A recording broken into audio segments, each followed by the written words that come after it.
This is The Ramsey Show. You can be intentional about your character. You can have money and a career. You are the hero in your story.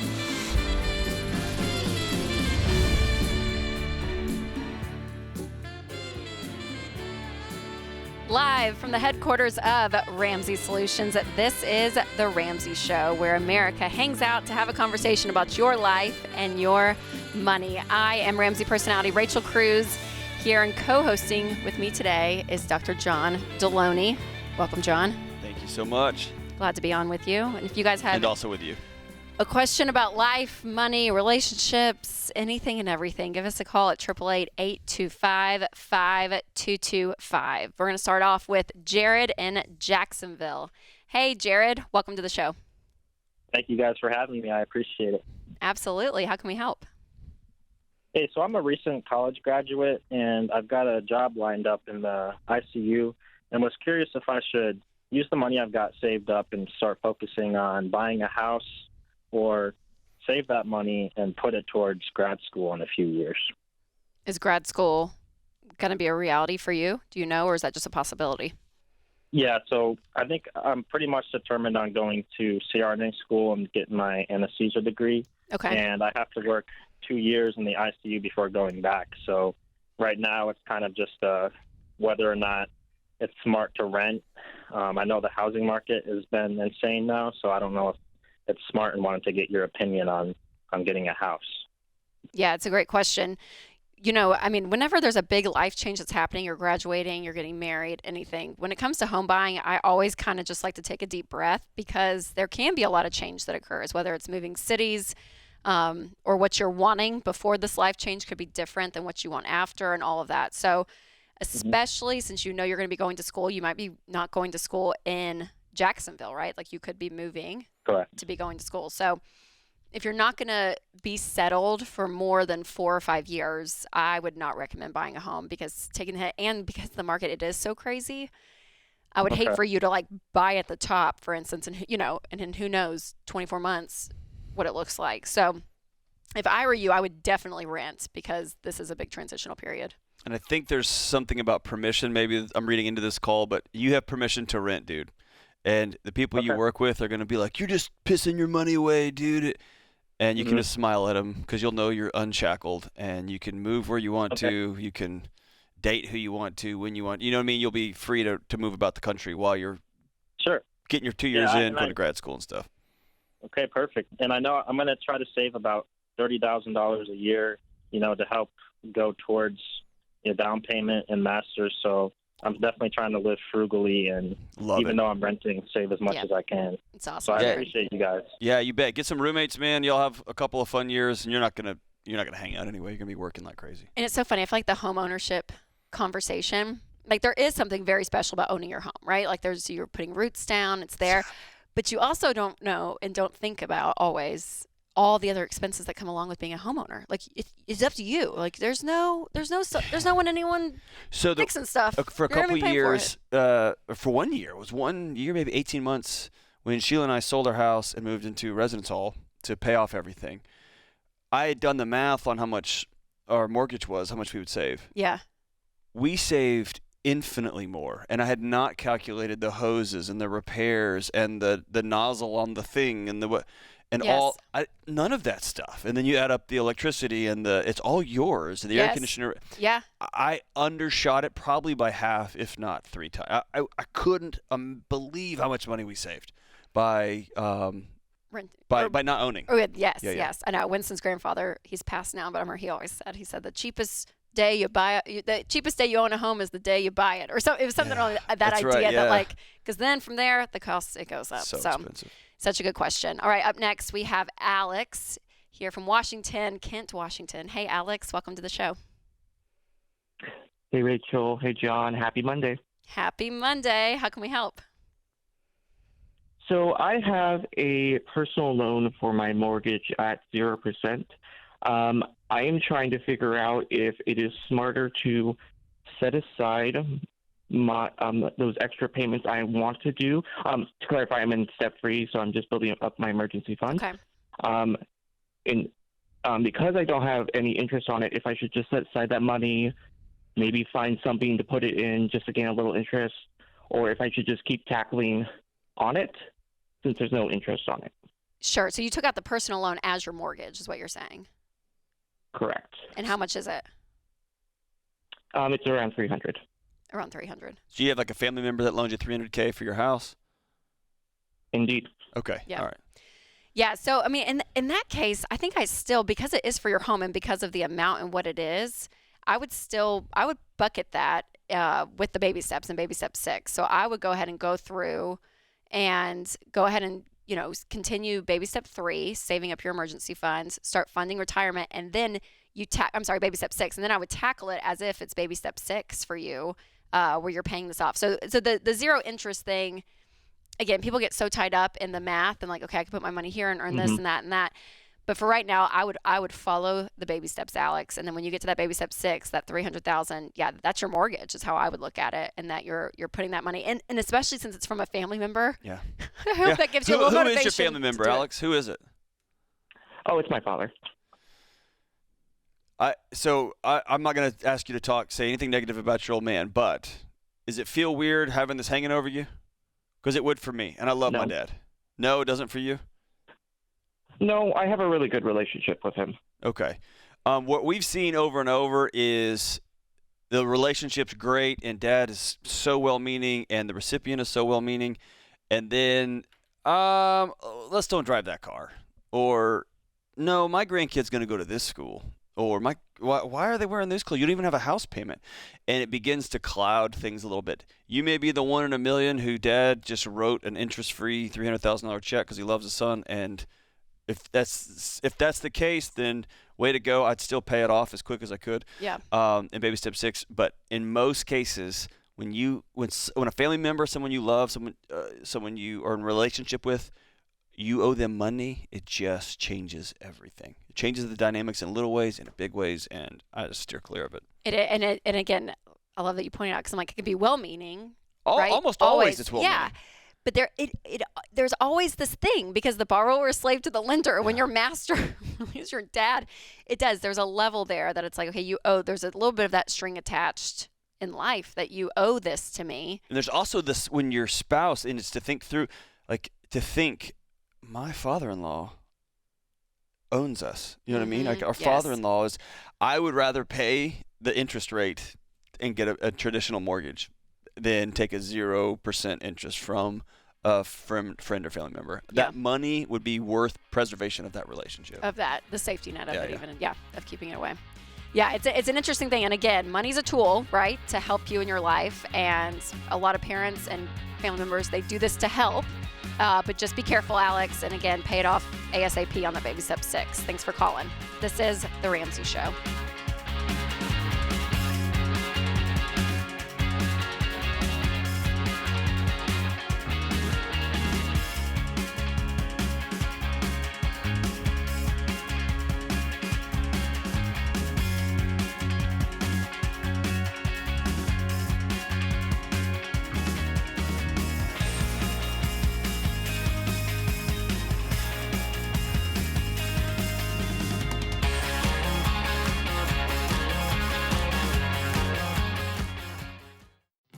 Look, I love real estate, and I want you to have a house, but I don't want a house to have you. That's why you need to get in touch with Churchill Mortgage to make sure you do this right. These guys are awesome. They'll help you get on a smarter mortgage plan because they're committed to doing what's right for you. That means they check in every year with free consultations to help you stay on the right plan. They show you how to save money and interest so you can build wealth faster. They walk you through the total cost of your loan so you can make the best choice. Basically, they care. That's why we call them Ramsey Trusted. You can achieve debt-free home ownership, and Churchill is here to help. Go to their site, churchillmortgage.com/Ramsey, to start your approval or get more information.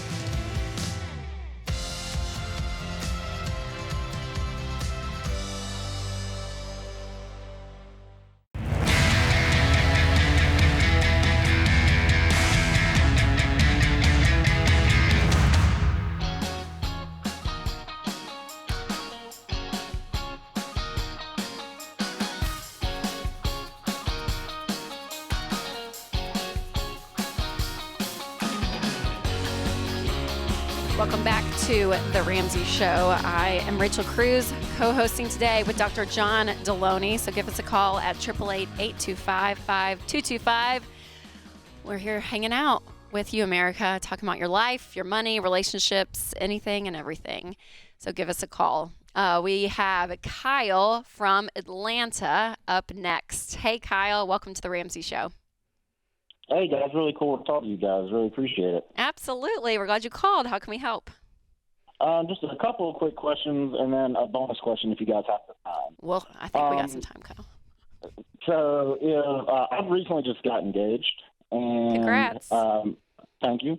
And I'm wondering if me and her should stop our retirement investments to help cash flow the wedding and honeymoon. And we also just bought a house.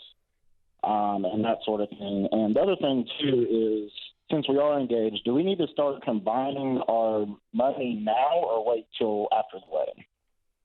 Dude, that's a great question, man. So Great questions. when it comes to, are y'all debt-free? Yes, sir. Okay. Both of us are debt-free. She's currently living with her mom. Like I said, we just bought a house, so aside from a mortgage. Yeah, I would pause and just pile up cash here. The end goal here is to not to get through your wedding without owing anybody any money. Don't go back in debt. The one thing I would say is Rachel, stop me if I'm wrong here. I will. I'm okay with you pausing it. I wouldn't, and here's why. It would put a cap on me because with all this extra, I'm going to spend what's there, and I'm going to buzz through whatever money is there and get right up to the edge. And so there's some ways that continuing to invest in your retirement, keeping your investments going, is going to act as a governor on your expenses. Yeah, how much do you guys make a year, Kyle? How much do you make and how much does she make? Together, we make roughly $120. Oh, yeah. You can cash flow this. I would. Yeah. I probably wouldn't. I mean, yeah. I mean, with the boundary in place that you're not going to go into debt for anything, and to say, okay, let's just say, yeah, that we, throw as much as we can. And when is the wedding? If it's April now, when is it? But it won't be until next year. Hopefully next Oh, May. dude, you got plenty of money, Yeah. Kyle. Save up your money. Just keep running. Yeah. Save up your money. Yeah, and you but guys- It's just the only thing is since we just bought the house, we're trying to keep everything as separate as possible. So she's moving into the house here in June when it gets finished being built. Mm-hmm. And I won't move in until May, so we're going to be paying like two separate rents, the mortgage and my rent. So Sure. it's kind of that's probably the money pension starts to come in because our hard saving is kind of over with. Yeah, why are you guys waiting a year? Yeah, dude, go to the JP, man. Come up here. Somebody here in the office will marry you. Are you ordained? Yeah. What if John marries you, Kyle? Come up here. I'll do it. No, we're joking, but for real, one. what's causing y'all to wait? You're owning a house. I mean, you're doing it. Yeah, we kind of jumped on the house thing just because we wasn't sure if we'd be able to afford what we could afford in 6 months, just with interest rates and everything. So we kind of jumped on it early, and I feel like it's the right decision, the best decision for us. So just jump on your see. marriage. Look, you could get married and then have a big party in a year from now, and you can cash flow the whole thing. Dude, I married somebody. I officiated a wedding in my living room. Somebody stopped by the house and was like, hey, we have this planned, and then all of a sudden this got canceled and this, and we're in a mess now. We've already got that. And so, dude, you can go find it. That's a whole other call. I know you didn't call about that, but here's what I wouldn't do. You're going to drive each other bonkers because you're half playing married and you're half not, and you're going to drive each other bananas, and you're going to blow a bunch of money. Just just expedite everything. Y'all made a big grown-up decision to pull the trigger on a house, then just go ahead and call it and get married and move on. The other thing about joining your bank accounts, I would not do that until you're married. As much as you love her and y'all bought a house together and all that, I would not join bank accounts until y'all are fully legally married. And it makes me nervous, Kyle, that y'all bought a house. So I'm hoping it's under one of your names, not both. It's this whole situation makes me just a little bit. Y'all are getting a little ahead of yourself. Yeah. So listen. Yeah, it's done in June. You said have her move in June when it's done. You guys get married in July, August. That's 4 or 5 months. Yeah. Move in, call it a day, and you're running. You're running life. Going about your life. And the wedding, it's always an interesting conversation because weddings, they are so blown up in our heads, right? I don't know if it's just America. No, because other cultures, they take 3 weeks. Yeah. 3 weeks to celebrate in some places, but But listen, and it's an exciting time in all of it, but we get so caught up in that day. And my brother, he's been married now a few years, but I remember I told him, I was like, take your wedding budget, split it in half. Yep. And save the rest for marriage therapy after, because it really is one day, and how much effort and time we think about like that. Like, your marriage is a lifetime. So we're not trying to rush you into a marriage, Kyle, but obviously you're engaged, and obviously she's the one, the way you were talking. So I would just not put as much stock in the wedding itself and be like, okay, let's start. Yeah, go get married. And then if you want to have a party a year from now, I feel like COVID took all the rules off. Yes. Like people getting married over Zoom or whatever. Just like, it is what it is. I love you. You love me. We're going to start our lives together. Let's just go make it happen. And then we can rally around a party later. Absolutely. I mean. Yep. And the party could be at the next person's house here. Michael from Florida. Michael, welcome to the Ramsey Show. Thank you. How are y'all doing? Doing good. I see the word pool coming up, so I thought, well, that'd be a great place for old Kyle to have There's not his a lot of reception wedding there. pool parties. Yes, send him on down. So how can we help, Michael? I'm trying to get some advice as to whether or not my wife and I are making a financial mistake by putting an in-ground pool on our property. Okay. So we have the money to cash flow it. We have no debt other than our home. We bought our house right before COVID popped off pretty strong 2 years ago. The house we were living in prior had a pool, and it's something that we both want and enjoyed having. Just don't know if I'm terrified about spending the money. She's not. She's all over it. Michael, put in a pool. Michael, don't put in a pool. I'm just kidding. Hey, how much do you owe on your house? So currently, the mortgage is about $182, but with the way property values and everything has gone in our area, we're sitting on a piece of property worth upwards of $350 at the moment. But so you owe $180 left on your mortgage? That's correct. Ooh, this 60 would bring you down to $120, and then a couple more hard months, and you're at 5 digits, man. That is exactly what I try to tell my wife. If she sat back a little bit, I know that we could have that house paid off in less than 5 years. Michael, that was my goal. Do y'all have kids? Yes. What are their ages? I've got two daughters. One is fixing to be 18. The other one's fixing to be 11. 18 and 11. Is that what you just said? Correct. Yes, that's correct. Oh, okay. So this pool is for y'all. It's not even for them. Well, yeah, for the 11-year-old. For the 11-year-old. Yeah, the 11-year-old will use it. The 18-year-old may not so much. Here, I don't think there's not a right or wrong here. Here's the deal. Here's the honest truth. John and I might be split on it. Rachel's all about pools. She loves a pool, and I've never had one, so I just go to other people's pools. I've never had a pool either. I've never had a house with a pool. No, you haven't? No. Oh, okay. No. My parents moved into a house with a pool when I left for college, so it doesn't. I don't count. That was a good move. I don't count. Yeah. But yeah, because here's the deal, Michael. You guys, you're out of debt. You're funding retirement. You have your emergency fund, and yes, obviously the house is the next big thing. So yeah, run the numbers and say, okay, let's say we paid it off, and took the $60,000 instead of a pool. But to me, it's $60,000, which actually is a kind of like some pools I've heard are like insane. Oh, like, yeah. It's crazy. So it's a stonework. This is like a nice car. This would be like, you know what I'm saying? Like the $60,000. So and you do, if it was $200,000, Michael, I think my answer would probably be different. $60,000, you have the cash for it. You got your 11-year-old home. And we'll still have, honestly, well over our 3 to 6 month emergency fund. How much do y'all make a year? How much do you make a year? Our base is $115, but with the bonuses that my wife consistently gets, we're closer to about $120. Okay. Pay your house off faster. Maybe you split the difference. Say, I'll get this, but we're going to put our house on a 24, 36 month payoff, and so I'll trade you the pool for we're hitting the gas. We're not going out to eat anymore. We're going to get this house paid off, and we're going to get it done. And so then you look up in 3 years, and you both won. There you go. Compromise. This is the worst. The Ramsey Show.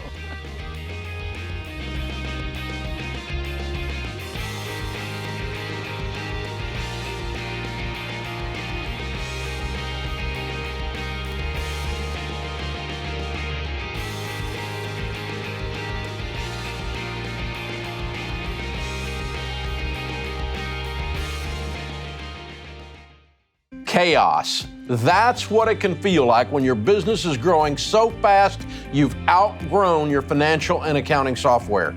The faster you grow, the more likely you are to lose control of the numbers. And here's the reality. If you don't know your numbers, you don't know your business. That's why we use NetSuite by Oracle, the #1 cloud financial system. Over 28,000 companies use NetSuite by Oracle, including Ramsey Solutions, because NetSuite gives us a single view of everything we need to make daily decisions. Whether you're making a few million to hundreds of millions a year, NetSuite gives you the visibility and control of the things you need to grow, like your financials, inventory, HR, planning, budgeting, and more, all in one dashboard. Go to netsuite.com/Ramsey right now to get their free white paper. Jumpstart your CFO career.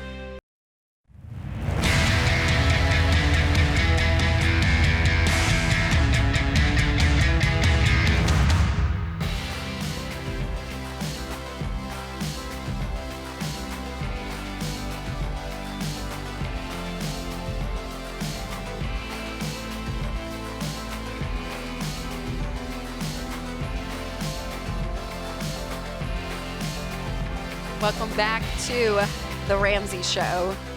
So, John. Hey, listen, I know you love it when you're right. Study. I know you love it when you're right. So you are always. I'm gonna just bask. Just bask in. Actually, you never said I was wrong though. Oh no, this is it's more not America. That would have been better. But America. I've watched you get beat up when we're doing live events and on the internet, social media about. We always tell everybody to get joint checking accounts and bank accounts and don't hide money from each other. So there was this Instagram reel going around, and it was like, basically say something that no one would say out loud. And you like point and you put like a thing. And I put, when you get married, combine your money, including one checking account. And you would have thought. You would have thought that I was like, everyone out there I hate. No, you would have thought you put invite your neighbor over. Dude. It was you got a lot of heat for it. It was like, hey, go drive to a red light, and whoever's next to you in the car, combine your checking. Everyone's like, you're so stupid. like you would have thought that was my advice. All right, so all to say, Gladstone, Garbinski, Mogenliner. Sorry that I just butchered your name. In the Journal of Personality and Social Psychology. This is the abstract.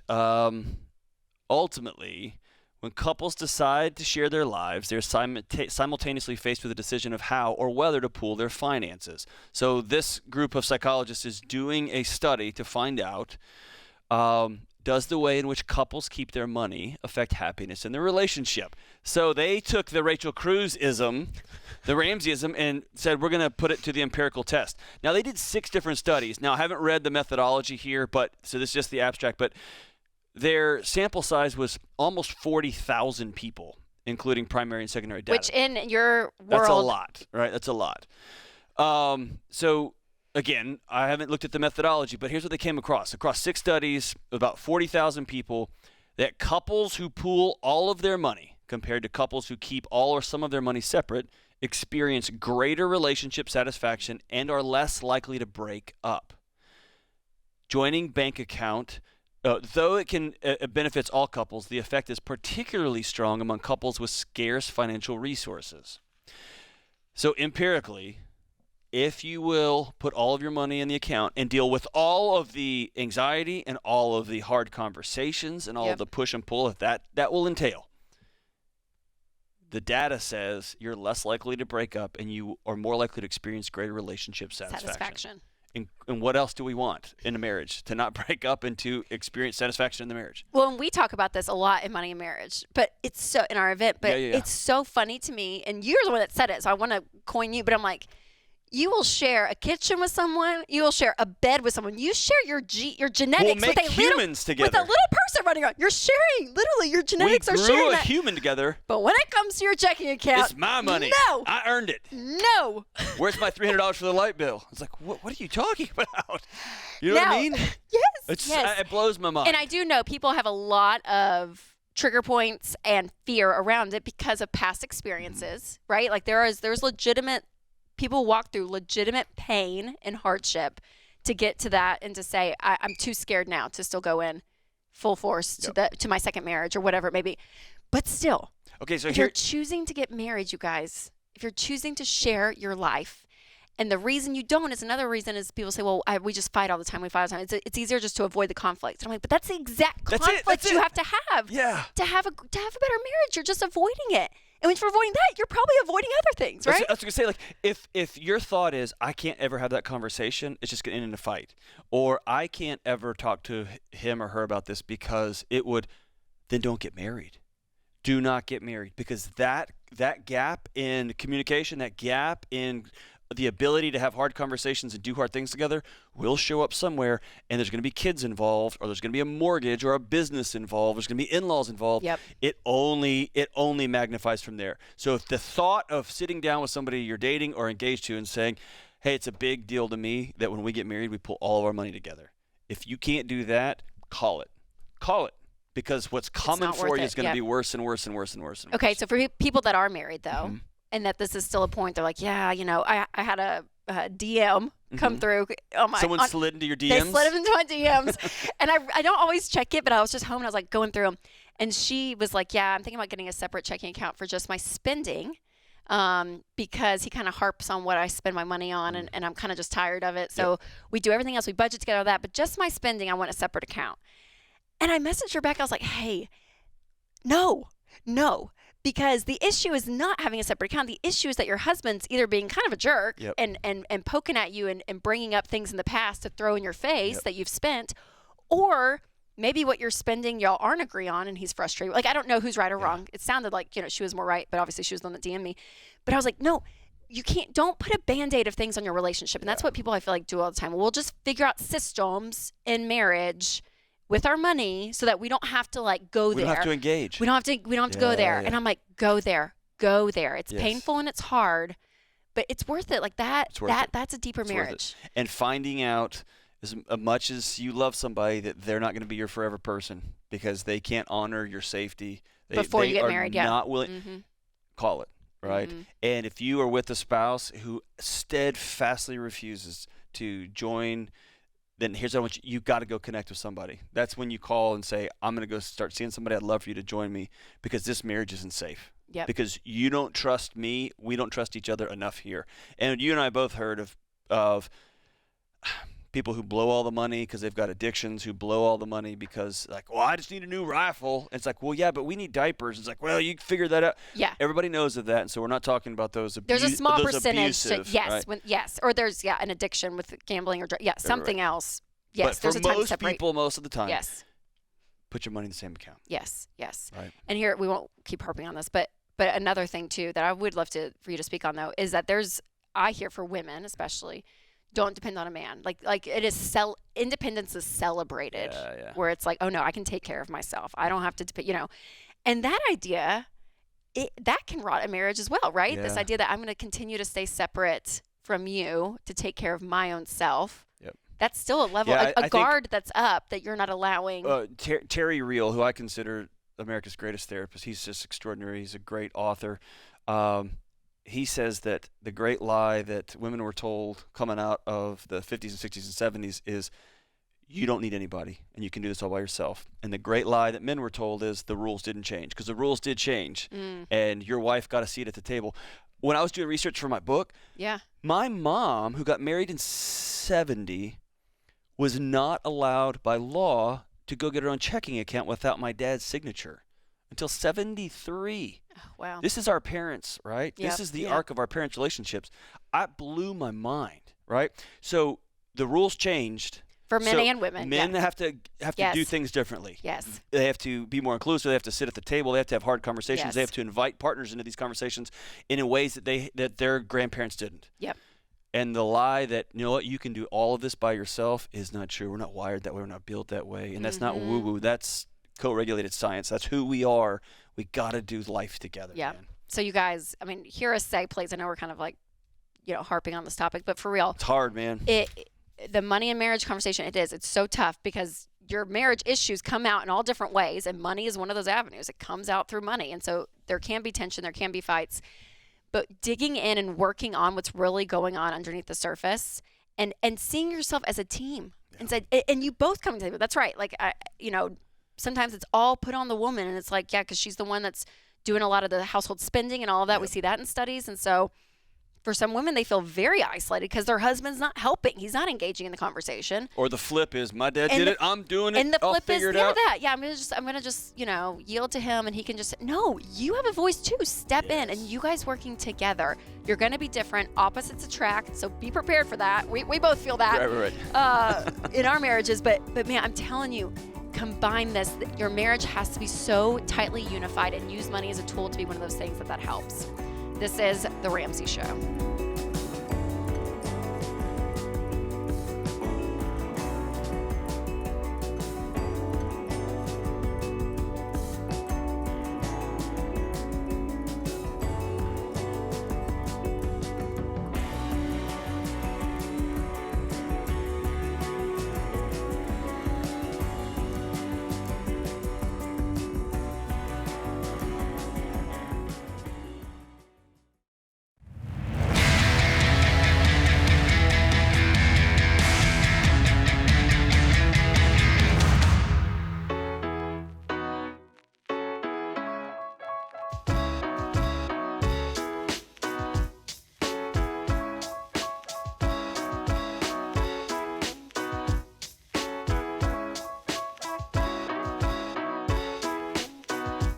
Welcome back to The Ramsey Show. I am Ramsey personality Rachel Cruz, along with Dr. John Deloney, and we are pumped, America, because we're coming for you.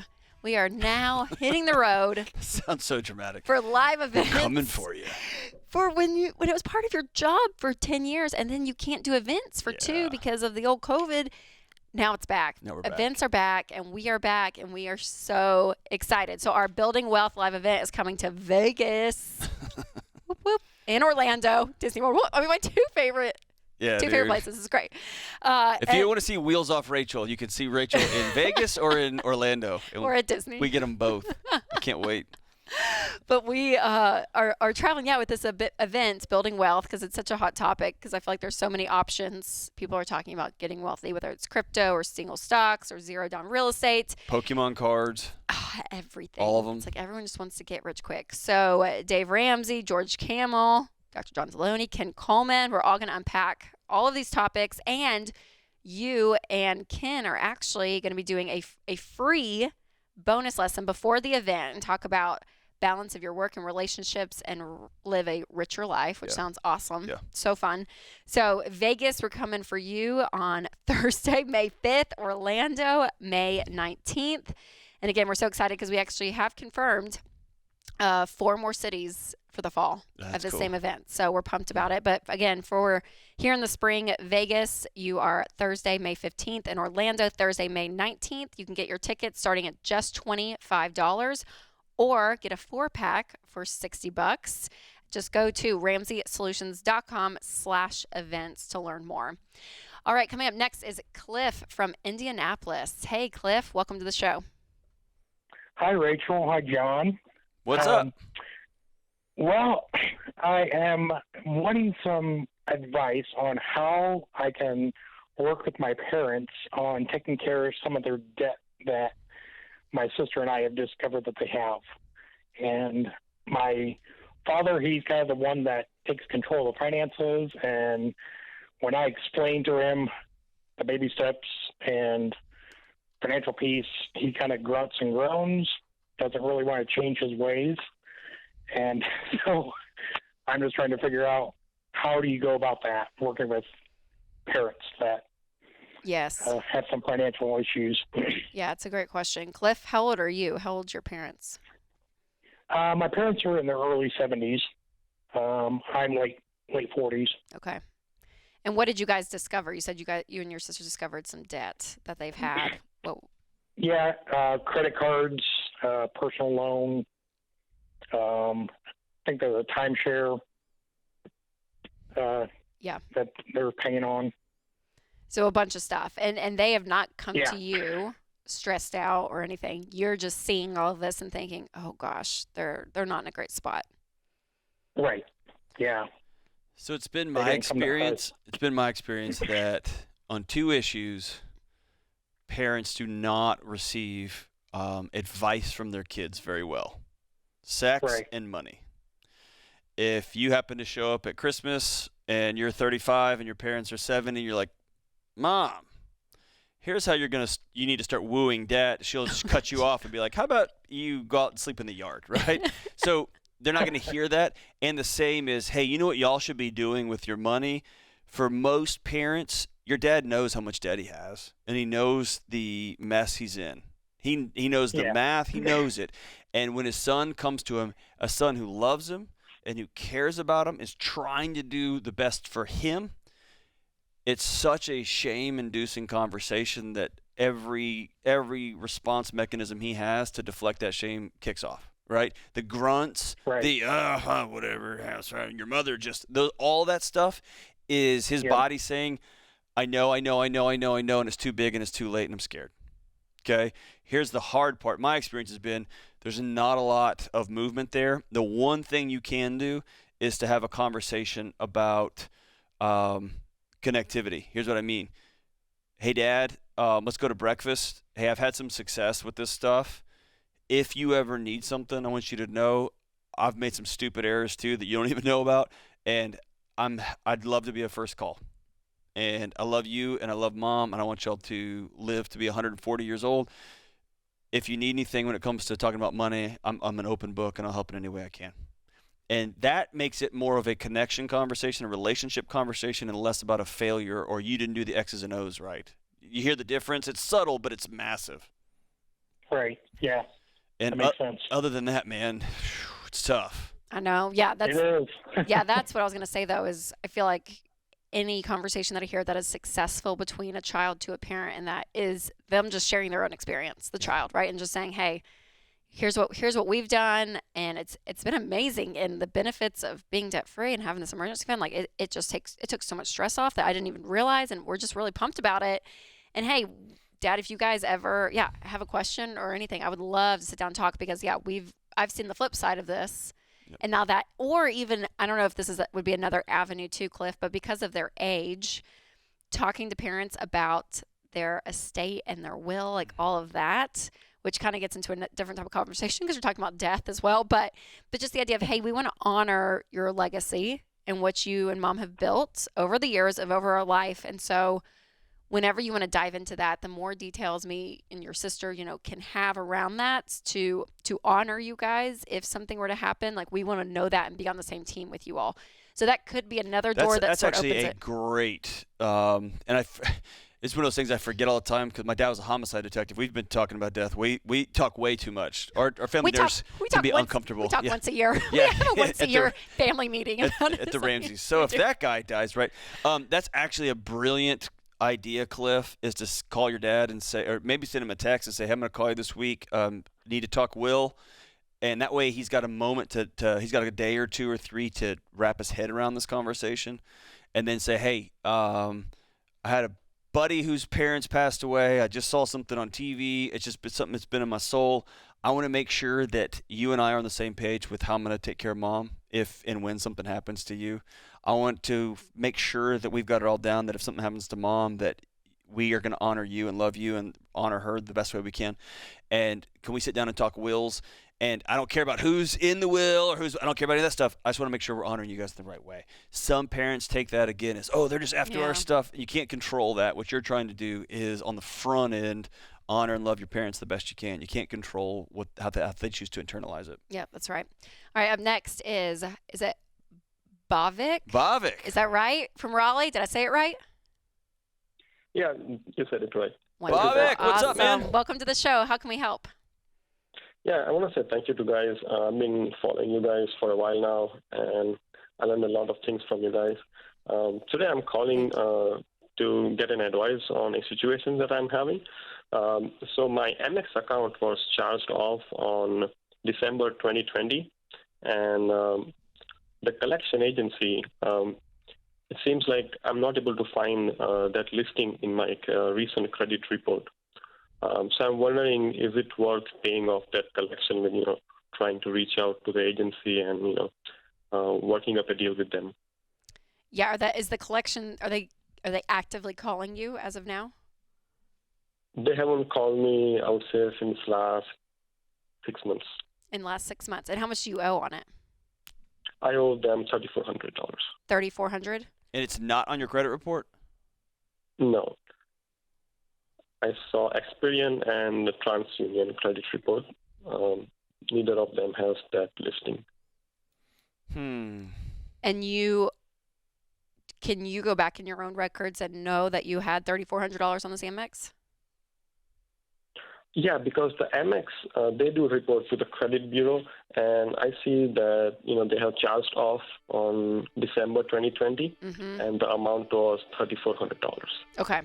So whenever it's in collections, depending on where you're at in it, you can definitely try to just settle it, even for pennies on the dollar. So yeah, Bhavik, I would definitely go in and just call them and see if you can settle it. And they may have sold it off to somebody else at this point, and they may say it's gone, and we have to wait for a letter. Well, John, so fun co-hosting with you today. Thank you, America, for listening. This is The Ramsey Show.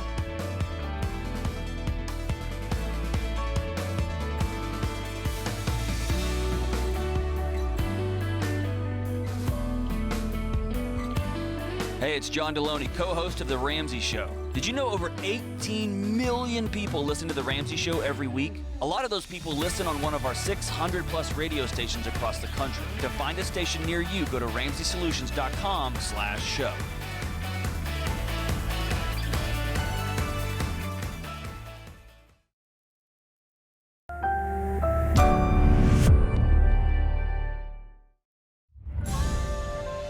This is The Ramsey Show. You can be intentional about your character. You can have money and a career. You are the hero in your story.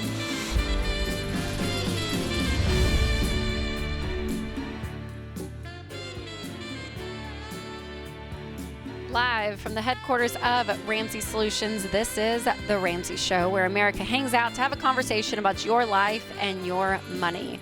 I am Ramsey personality Rachel Cruz. Alongside of me today is Dr. John Deloney, and we're here to answer your questions, to talk about your money, your life, your relationships, anything and everything. So up first, we have Kevin out of Denver. Hey, Kevin, welcome to the show. Hey, guys. How are you doing? Doing great. How can we help? I think I have the answer to it. I just want some validation, maybe getting ahead of ourselves a little bit. But we are on track to be out of debt in August with the recent change here, which is what I'm calling about. Our youngest son is signed up to start his diesel mechanics program, and he'll be starting in June. And we're going to cash flow that tuition. But the question comes down to moving from baby step 2 to 3 with the 6-month fund and this tuition. So we have more than enough to cash flow the tuition. The question is, do we save the money all for the tuition, which is about $35,000, and pay that in as large chunks as we can, or do we pay the monthly tuition, which is about $2,700?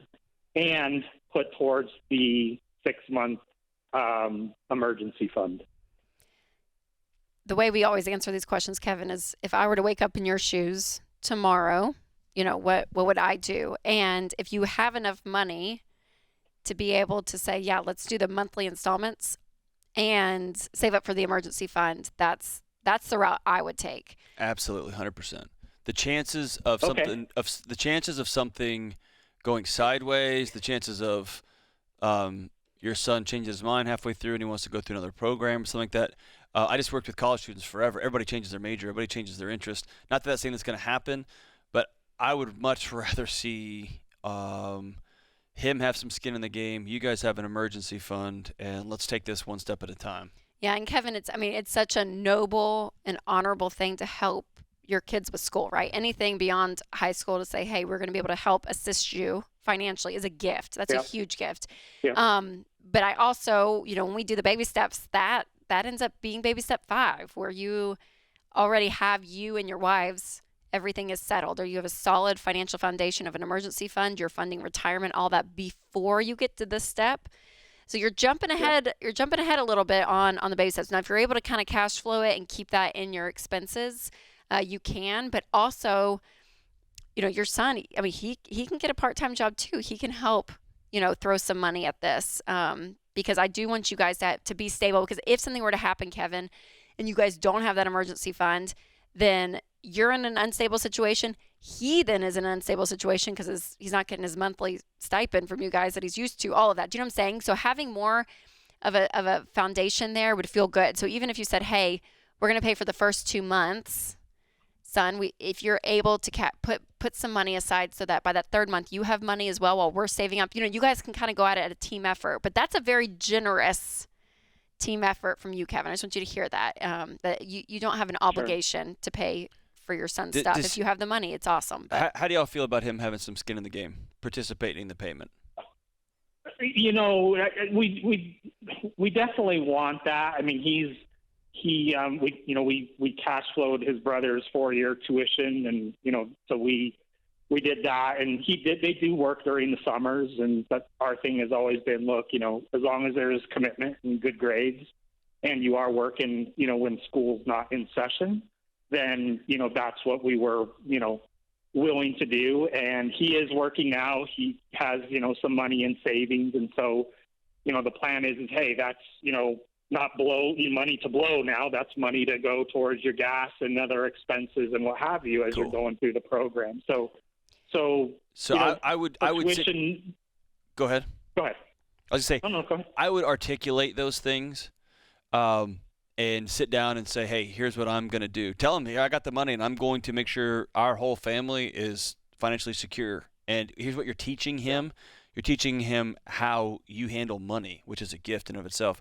I'm filling up our emergency fund so that we're all safe. We all have food. We all have bills no matter what happens. And then here's how we're going to do college. My expectation for you is that you take care of gas. You take care of insurance. You take care of your food, right? Let's be very clear. The number of college students are like, no, my mom's got it. And then mom calls me and is like, no, son's got it. Man, that clarity can be so much. And you're right, skin in the game, man. If it means different things for different people in different places. Sometimes skin in the game is grades, and sometimes I'll take care of the money. You make sure you make good grades. And sometimes it's you pay for a semester and otherwise. But just got to have the clear conversation. Yes, because it's not a work ethic conversation for me and your son. I mean, Kevin, he may have a great work ethic, so it's not like no, we have to instill this by making him pay. I just want to make sure, Kevin, that you and your wife are in a good spot, that you guys have an emergency and everything, because if something comes up, then everyone's kind of out. So, but it's a great question, Kevin. Thanks. Up next, we have Dylan from Greensboro. Hey, Dylan, welcome to the show. Hey, Rachel, how are y'all? Doing great. How can we help? Just got a question with paying off a truck. Really not sure which way to go. I've got picked up. I currently owe about $23,000 on it. Okay. And I have about $15,000 saved, and I actually have a couple toys that I really don't want to part with, but that might be a way I need to go. Maybe so. Okay, Dylan, how much do you make a year? Roughly from $55,000 to $68,000. Okay. And then what other debt do you have? That's it. What toys? I have a side-by-side and a motorcycle, and I'm leaning on selling the side-by-side. How much is it worth? I can't. Probably $16,000 to $18,000. Okay. Today. Sell today. But yeah. So Dylan, let me tell you this: our rule of thumb is not to have more than half of your annual income that have a motor and wheels attached to it. Okay. So you're already bumping above all of that with that side-by-side motorcycle. You got anything else with wheels and a motor? I have a Camry that I'm also selling. Oh, how much can you get for that? 4 or 5. Okay. I'd say. Okay. And see, that's my question. I'm trying to figure out, do I pretty much deplete my bank account and pay it off with the car, and then use my taxes to pay off the rest and keep all the other toys, or do I sell the side-by-side and keep some money in my pocket? Yep. If I were you, I'd sell the side-by-side. I would sell the Civic, whatever remaining left, take out of the $15K, and then whatever's left of the $15K is your emergency fund that you're going to continue to build on. But you got a lot of wheels. You don't make enough money, a lot brother. of motor for your income, Dylan. But get rid of it all. Keep the truck. Pay it off. You're good to go. This is The Ramsey Show.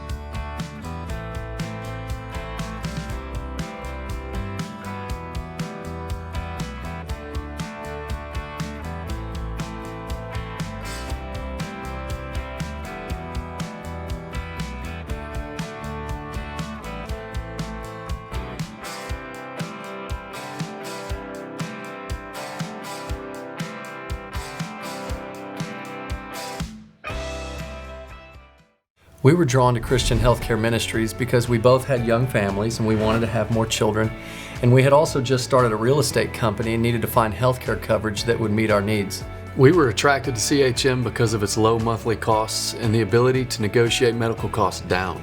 Established in 1981 and accredited by the Better Business Bureau, CHM is here to meet the needs of your growing family or small business. Check us out at chministries.org/budget. We absolutely believe in it.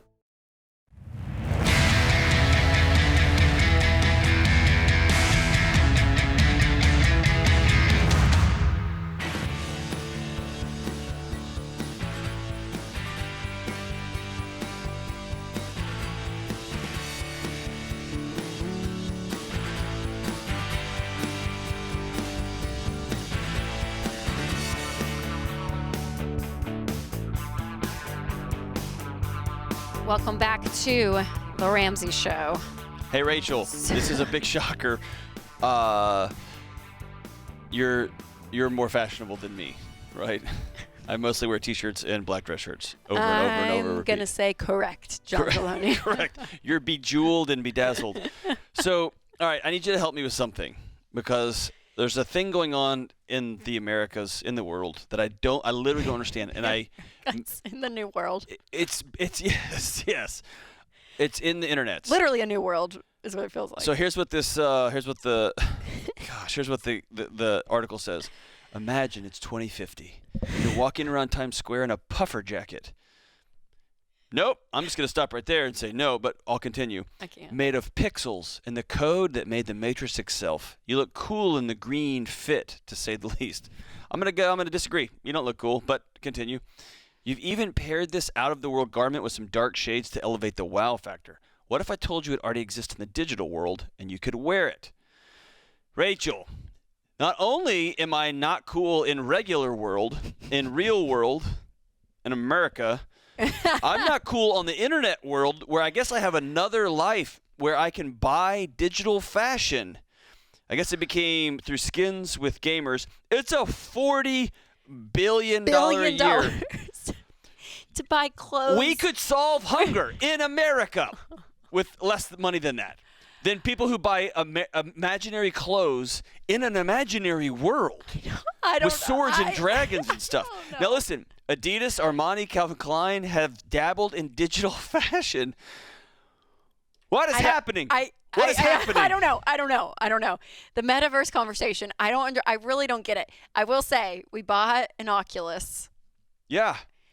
And you put that thing on. Oh, it's a trip. It is it's one of the weirdest experiences that I've ever had because you kind of live in it for whether you're on a roller coaster or we did a bar fight. I got an Oculus fist fight today. And I'm like, oh my gosh. And I get scared. I get physically scared. You really feel like you're there. And then you take off your goggles and you're like, I'm just in my living room. Yeah, it's so weird. It's so weird. So that's as much as I've dabbled in is that considered the metaverse? That's considered the metaverse, right? I think that's the controlled version. That's not the live-in version. But so again, you're asking a guy I want to buy a cow. You know what? I want to figure out how I can fix my fencing so I can buy a real cow that exists in the real world that makes real cow plops and that it makes real milk. That's what I'm looking to spend my money on. It never occurred to me to think, you know what? You could buy a fake cow. I've got enough Armani in the real world. I want some digital Armani. My Calvin Klein section of my closet's really overflowing, so I'm actually going to go digital. I don't know. But the metaverse is going to be $800 billion by 2024, according to Bloomberg. What does that mean? What do you do in it? Where's this money? You create a person. Do we sound so stupid? I may sound so stupid right now. I feel very ignorant. No, but here's what's awesome. So you have? Do I have me there? Is it my face or do I make up a new person? Whatever you want to be. I said that in my creepiest metaverse voice. Yeah. Here's what's cool. Digital clothes don't require raw material. Duh. Or labor or manufacturing or shipping. Because they're not real. Oh, listen, if you make a budget and you have a line item for, I would like a digital fishing pole to fish in my digital river and catch digital fish. Go fishing. Go fishing. Are we gonna melt as a culture? This is a culture that's got access to Is Jesus coming back soon? Oh, there you go. You had to go get all. No, this is too much. This is our basic needs have been taken care of, and we have access to too much capital. You know what? My husband does not like to be the forefront of my conversations on national radio / YouTube / podcast. But Winston says that all the time. Like when something big like blows up, he's like, because we literally don't have to go out and get food and spend our energy finding clean water somewhere in the world. Like we have everything taken care of. So it's like we're bored. Are we just bored with our real lives that this is what's happening? Or we have become so anxious and we're unwilling to deal with the discomfort. We've pathologized discomfort to the point that we're creating a whole new world. So social media like doesn't even scratch the surface of this stuff. This is like a whole other. Yeah. It's an immersive other world. It's WALL-E. Yeah. It's just another. It's so great. Plane. So here's what I would suggest. For it. I mean, Let's live here. Let's live here. Let's be well here. Yes. If you're gonna spend money, spend it on real things. And again, playing video games, that's real. That's fun. It's entertainment. Sure. It's not a place to enter into. You know what I mean? Unbelievable. And hey, in 5 or 10 years, if I'm wrong, I'll be the first to tell you I screwed this up. You know, I'll be the first. If we have FPU in the metaverse. And I think we probably will. I mean, honestly, if this is where life is going, don't you want to meet people where they're going? Nope. I don't know. This is a business conversation. I want to go to the woods. I want to go to the woods. I don't know. I mean, I'm going to get a cow and another dog. And you're like, get off my lawn. You Gen Zers, you millennials, whoever's here. You know what? I would love for a ball to just mysteriously fly into my yard because that would mean kids are outside playing with one. With a real one. With a real ball. Not if a digital ball comes on my digital lawn, I'm going to pop it. Let's ask the next caller if she had $500 if she will buy clothes in the metaverse. The next caller is a travel nurse. She's not. She's Natalie she's from Milwaukee. Natalie, welcome to the show. Hi, how are you? Natalie, if we gave you $500, would you spend it on digital clothing in the metaverse?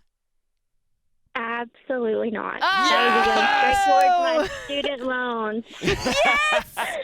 Hey, and I see up here on the screen, you're a travel nurse. That means you deal in reality every day. With real body, like real people.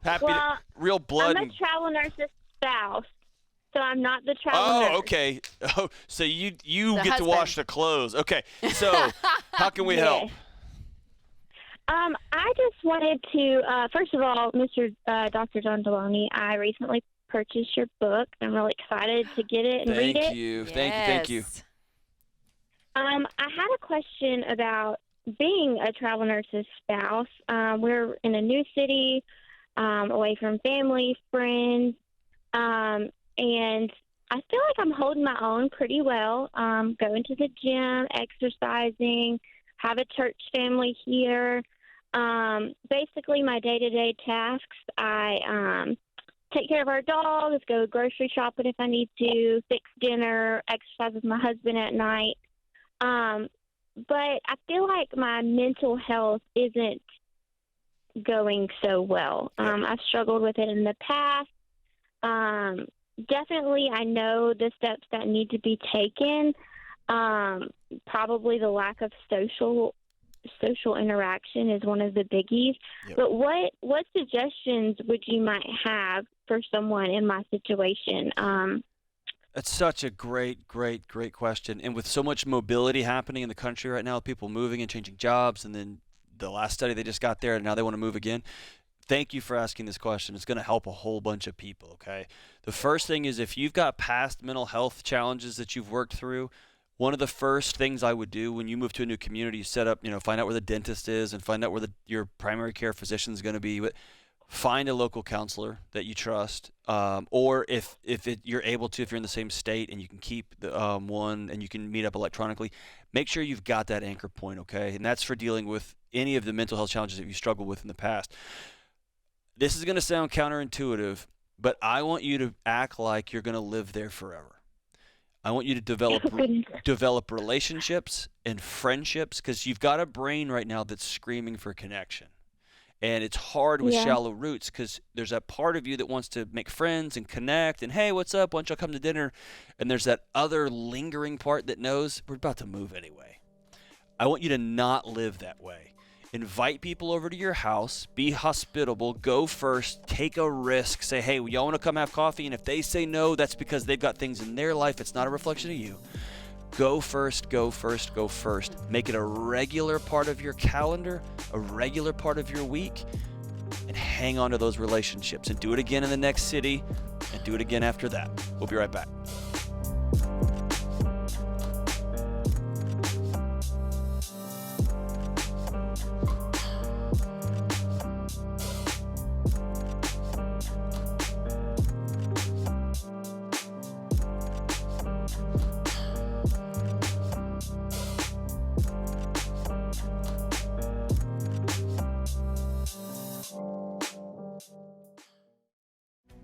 If you're looking for ways to update your home without blowing the budget, I've got it. For years, I've been telling you about our friends at Blinds.com. Blinds.com makes it simple to shop top quality blinds, shades, and interior shutters from home with easy online ordering and free shipping. With Blinds.com, there's no need to renovate your entire home. Just change out what's on your windows with upscale choices like faux wood blinds, cellular and roller shades, or even outdoor shades. Plus, Blinds.com guarantees the perfect fit, whether you do it yourself or you have them measure and install everything for you. Shop their latest looks and see how much you can save at Blinds.com today. The easy and affordable way to make your home more beautiful is Blinds.com.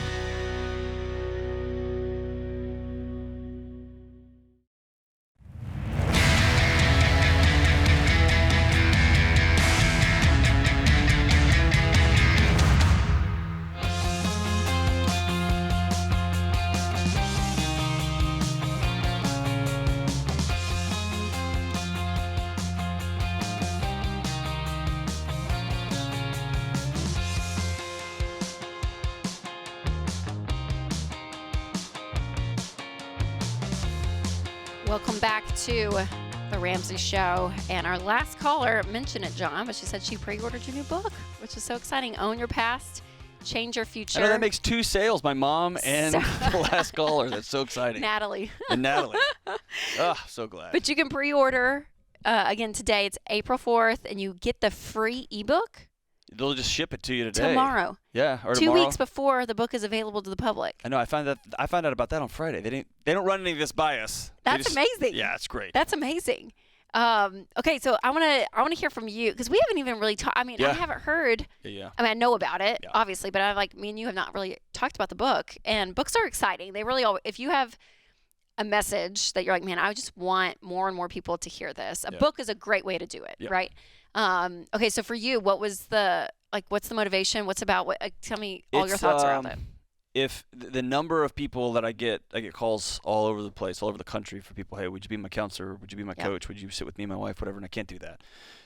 If I was to sit down with somebody across the table for several hours and listen and ask questions and ultimately end up somewhere, this is what that book is, right? This is so good. 10 years of in the making. It's me walking with a whole bunch of people over the last few years, including that ugly, idiotic guy that I see in the mirror every morning, and figuring out what is happening to me, to my marriage, to my friends' marriages, to our culture, to this country. What is happening, and how do we reverse engineer this, man? Because I got 2 little kids staring at me, and so that's this book, man.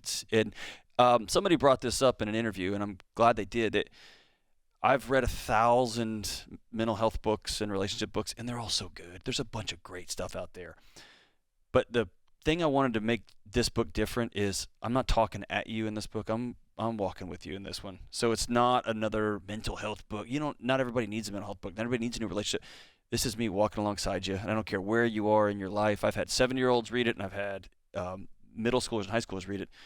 And they all said, man, I felt like you were walking with me in this deal. And that's the highest praise I can get at this point. For sure. Yeah. Well, and there's so much to be said. Number one, I feel like we're a culture that's shifting. Well, you've lived in this world, the counseling world and everything for years. But I feel like we are shifting as a culture to become more comfortable with, hey, I kind of want to figure out and dig into why am I the way I am? Everything from your past, right? All that. To just become, and I hate the word, healthy, I feel like it's thrown around so often, but it's to become a healthier whole person because it affects everything in your life. It affects the way you parent, if you're married, your spouse, it affects your friendships, it affects your work, everything. And so being able to kind of dig into that, I think is massive in this book. Yeah, it's if you're single, it's for if you're right out of college, it's if you're married, it's if you're in your 70s, like everyone could take something away from this book and this conversation. So it's so good. So on your past, change your future. Dr. John Deloney, pre-order your copy today, you guys, at RamseySolutions.com. All I know is $20. Dave told me he got tears, and I didn't know that was possible. Well, I'll be honest, he cries more. Oh, man, I thought I had something. He cries more than my mom. I thought. He does. He does. Great, Rachel. I'm sorry. I was like, man. Sorry. I called my mom, and I was like, Mom, I made Dave cry. And she was like, wow. And Rachel's like, oh, he does that all the time. Yeah, and in movies, like I remember going to see Jack Frost, the movie with the snowman. Oh, he was like in the seat next to me. I was like, Dad, it's about a snowman, isn't it? He's like the father. I cried the other day in a movie, and my daughter, what movie was it? Sing 2. Oh, it's so good. Dude, it's so great. It is so good. But I have a thing. What part of the movie?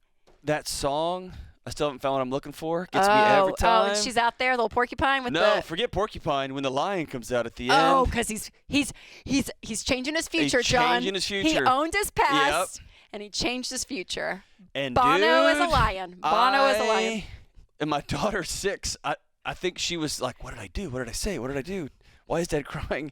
And then I told her, I said, sometimes I cry movies. Like that made me sad, and it made me hopeful for him, made me sad for him. And she said, sometimes I get sad in shows too, Dad. And like she was trying to comfort me, and it's so beautiful. But yeah, I cried.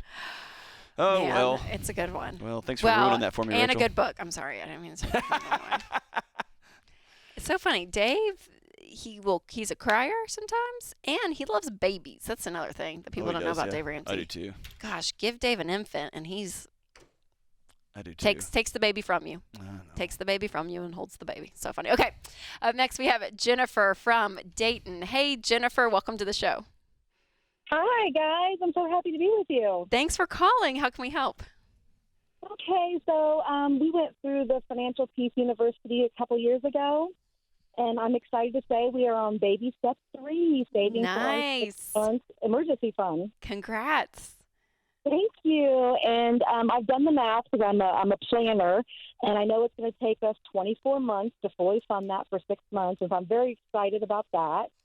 So looking past that, I'm like, okay, so then baby steps 4, 5, and 6 is, put 10% to retirement, 10% to our kids' college fund, and then, or 15%, I'm sorry, and then anything left over, pay down the house. Mm-hmm. And so then I've crunched the numbers, and I'm like, okay, well, that's an extra $13,000 for retirement, an extra $13,000 for college. Where am I supposed to get that extra $26,000 a year from? I mean, if all of our bills in 2 years is exactly the same as right now, I just don't know where that extra money is supposed to come from. Yeah, no, it's a great question. Well, the money that you're saving now for your emergency fund obviously will be freed up. And how much? That's $400 a month. So I definitely have put that. Yeah, that'll go into that. But then I'll need an extra $600 to get it up to the $10,083 for the retirement, and I'm sorry, $1,083 for the retirement and $1,083 for the college. Yeah, and how much? And then the extra for the house. Jennifer, how much do you guys make a year? $90,000. $90,000. Yeah. Where did you get the number 15% for college? From Dave Ramsey's book, because I just finished it from the Financial Peace. I reread it. I mean, I read it years ago when we went to the university, but I just reread it now, and it said, 50% for retirement, 50% for college, and then anything extra pay on the house. Yeah, I don't know. I could be wrong, Jennifer, but I want to say I don't think we put a percentage with kids' college. I've never heard it. He may have put it in the book. I'd go back and check that. Yep, it's in the book. I'm looking at it right now. Okay. My guess is if you have the ability to do that, because I'm going to tell you, you may have to sit down and say, okay, 15% for our budget we're going to have different conversations about college. Because right. That's just going to be a hard reality in our home. Not every family can put that type of money down for college. Yeah, that's completely okay. How many kids do you guys have, and how old are they? We've got an 8-year-old and a 2-year-old. Okay. So you have time on the college aspect. So I would say your first focus is that 15% into retirement, because I want you guys to start, funding your 401ks, Roth IRAs, all of that to be at a point that when you do want to retire, that you have the ability to. So that's obviously first and foremost. And then any money, I'm going to step away from the 15% from kids' college, because for some reason, I don't know why, I'm not I don't remember it being that hard of a line. I know your retirement has to be, because after the math and all of that over years and decades, like that's about how to keep your lifestyle the same at retirement when you guys start. But the kids' college thing, you may just kind of want to tap your brakes on. Number one, you have time to fund that stuff. So I would probably tap my brakes, get comfortable with all of that. Once you start funding your 15% into retirement, it'll come out of your paycheck if you're working and your company has a 401k. Right. So get comfortable like a month or two with that, right? 3 months. And then look up and say, okay, how is it? Because hopefully in 2 years too, Jennifer, the hope is over the course of your career that you're going to be getting raises, that you guys will get bonuses. You know what I'm saying? That like you'll be at a place that you'll be hopefully growing in your career and making more money 10 years from now than you are today. Too. Yeah, that's our prayers too, especially with the inflation being as crazy as it is. I'm like, we're already losing money right now, right? No, well, in absolutely. your retirement, you're hanging there. I would rather you. I hate to go against the TMMO Bible here. I would love to see you just have a number. We want to have $25,000. We want to have $100,000, and you can reverse engineer that for college. Yeah, absolutely. Yes. And say, I want $200,000 so they can go to any school they want, or we're going to reverse engineer this thing. Yeah. Yep. Absolutely. So yeah, take your time, Jennifer. Breathe. It's okay. But that 15% for retirement is going to be your number one goal. This is The Ramsey Show.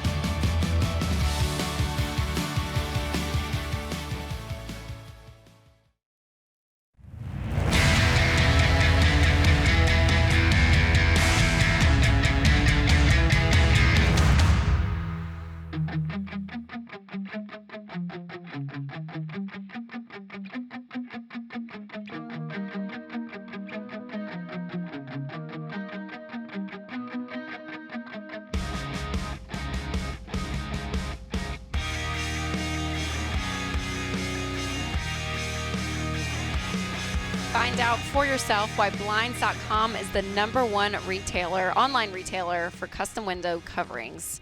You get free samples, free shipping, and with the new promos they run every month, you save even more. So use the promo code Ramsey to get the best deal.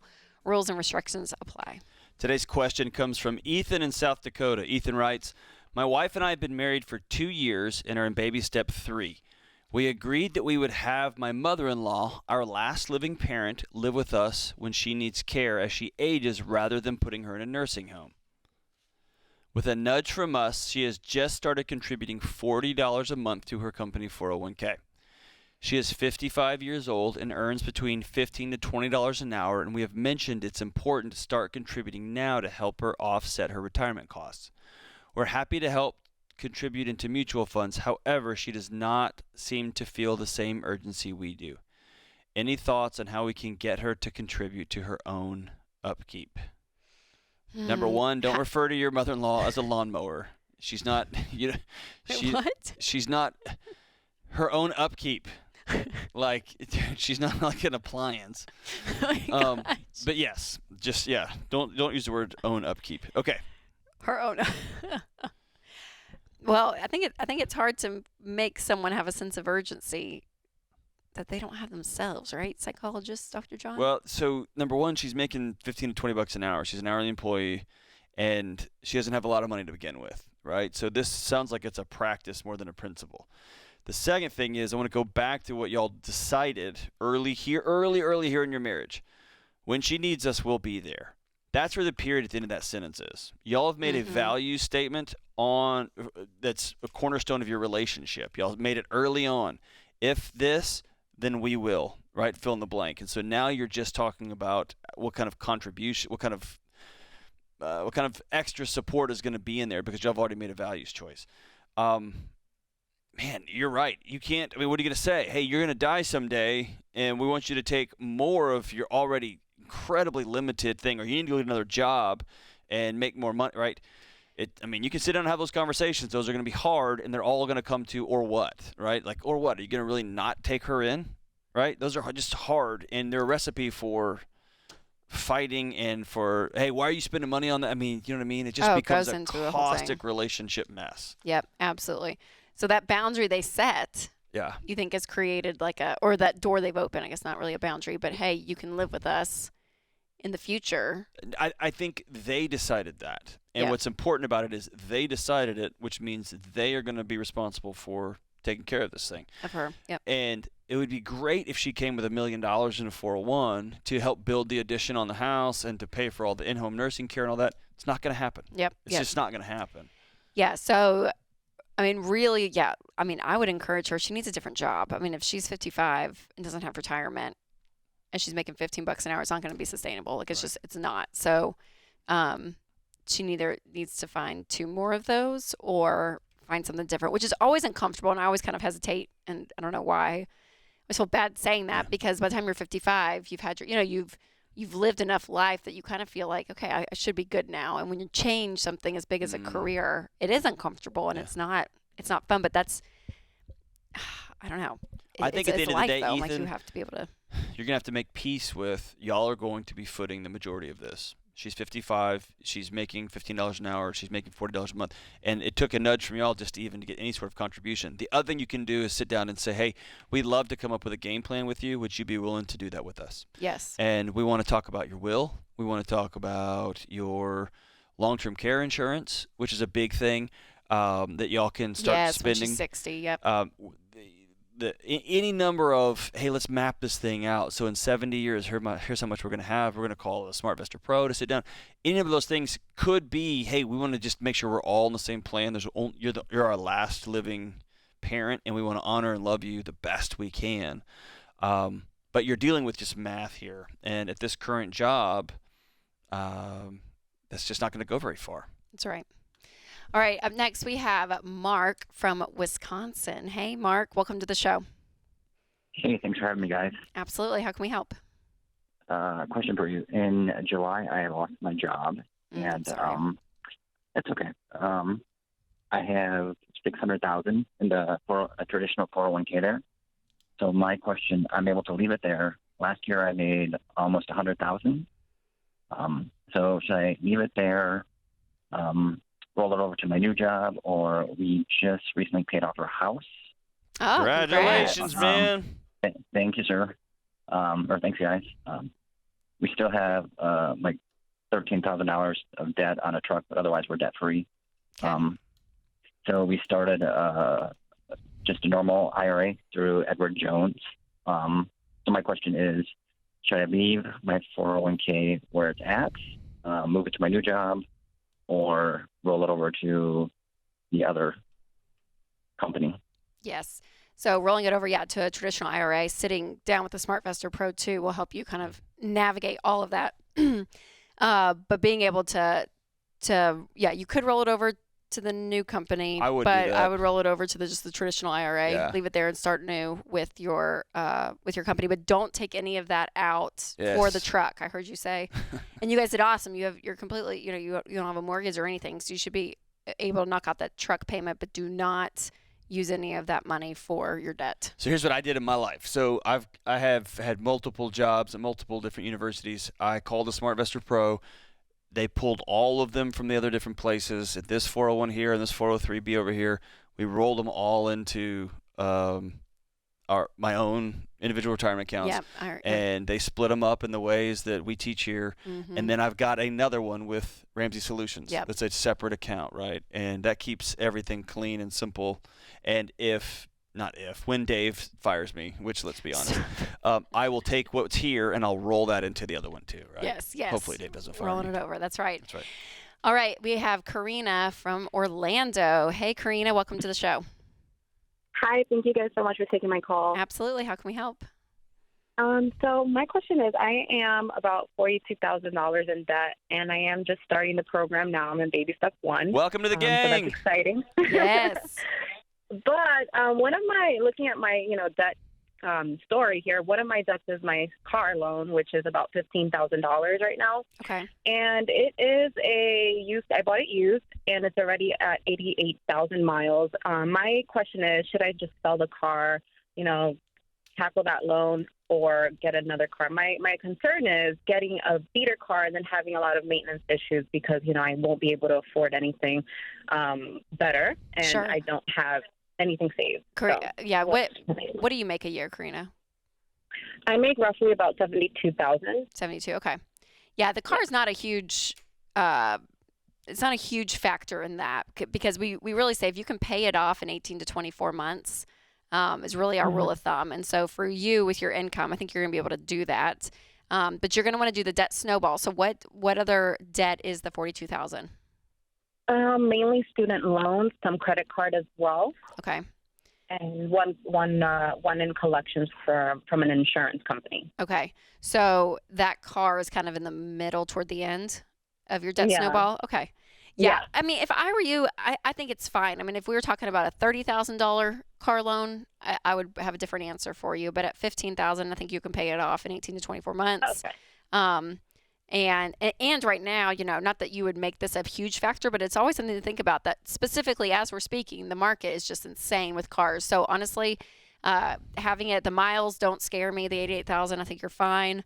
So if I were you, I'd keep it, pay it off, put it in the debt snowball and get an extra job. Even if you can get that 72 up for a short period of time as you're building your starter emergency fund of $1,000. And then you're going to be doing your debt snowball. The more that you can increase your income for a short period of time and decrease your expenses, cut your lifestyle, the faster you're going to be out of this $42,000. And Karina, I think you can do it. I mean, I think in 24 months, your life is going to look totally different. So I'm really, really excited for you. John, fun hosting with you again for another segment. Thank you, America, for listening. This is The Ramsey Show.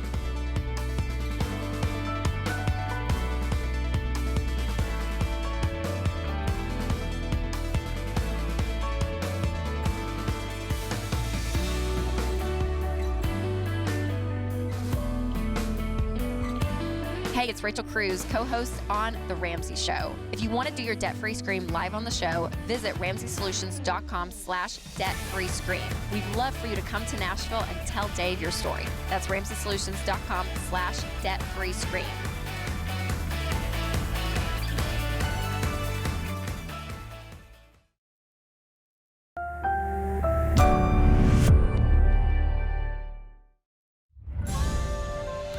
This is The Ramsey Show. You can be intentional about your character. You can have money and a career. You are the hero in your story.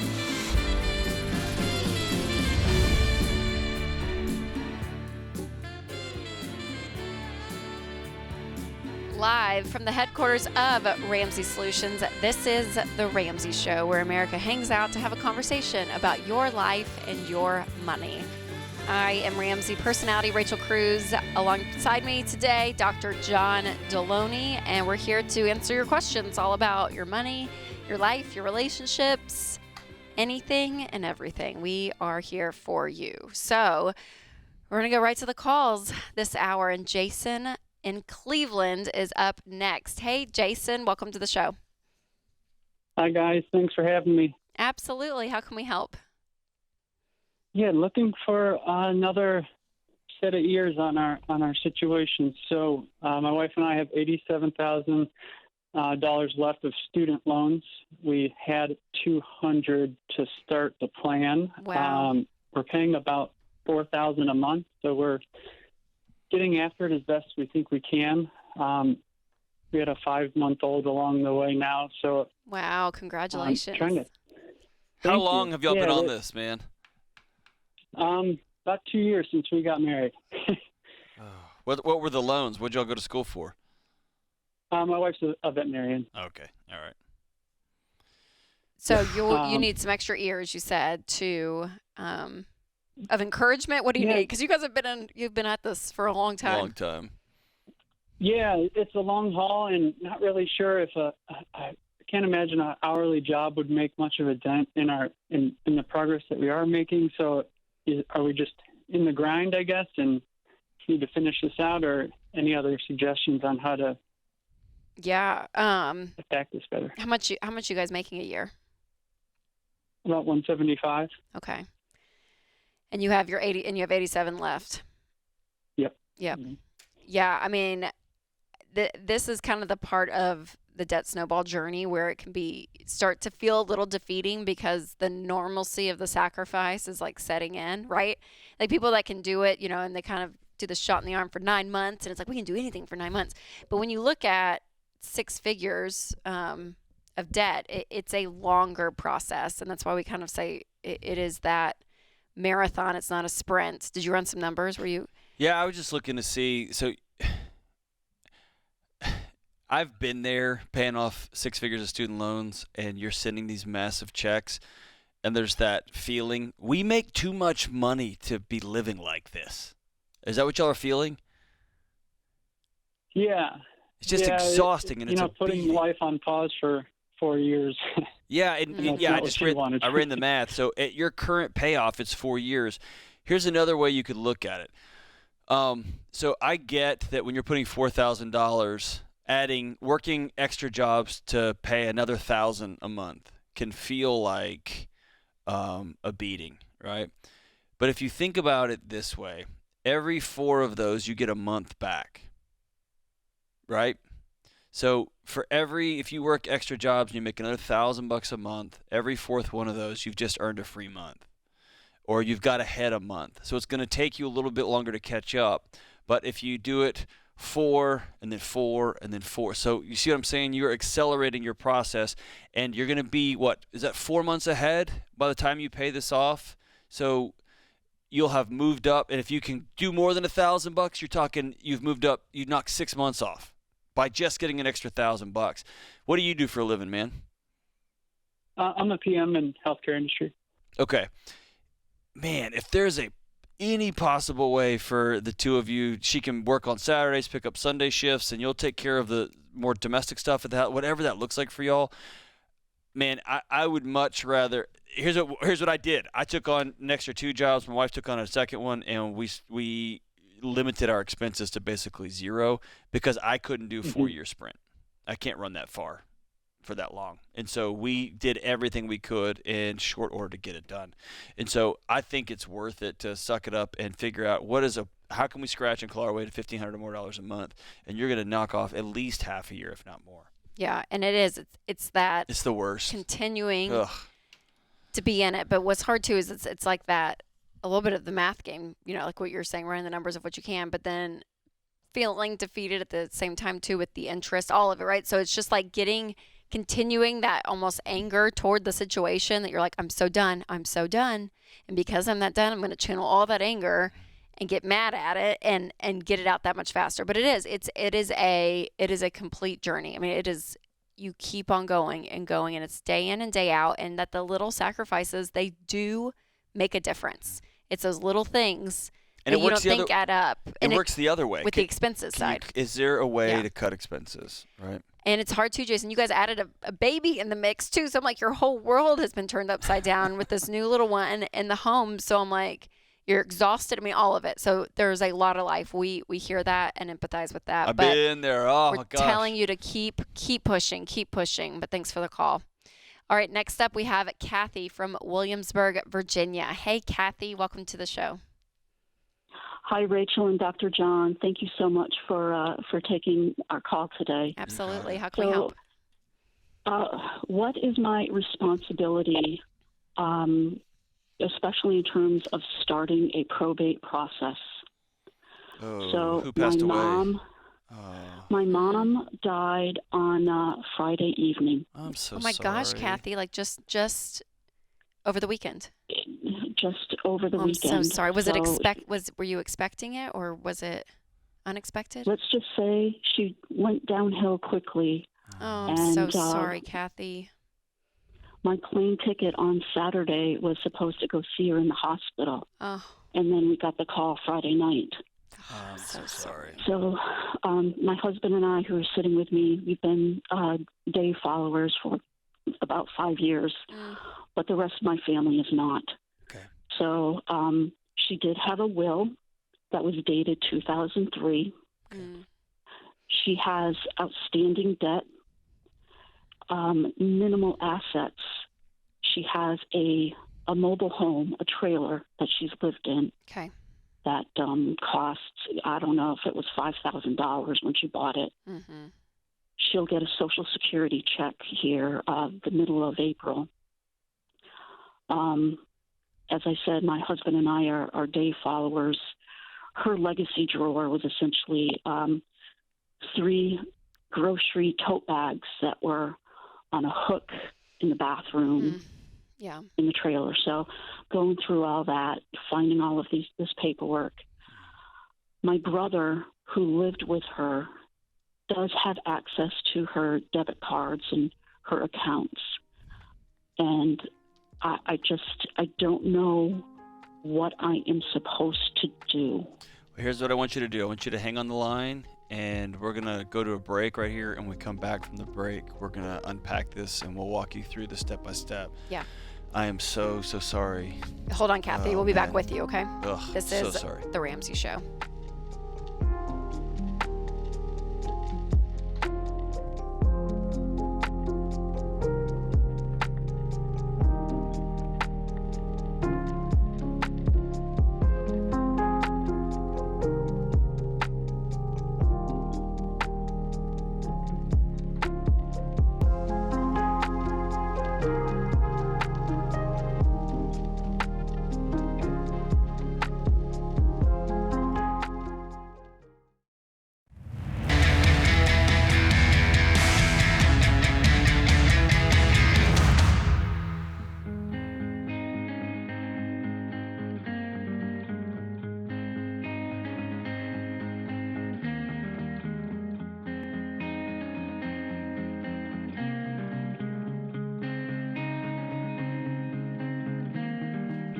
Welcome back to The Ramsey Show. Our last caller, we held her over on this break, but Kathy, your mom just passed away on Friday, and you and your husband are now kind of digging through everything that is, from your mom's estate, figuring out really where she is financially.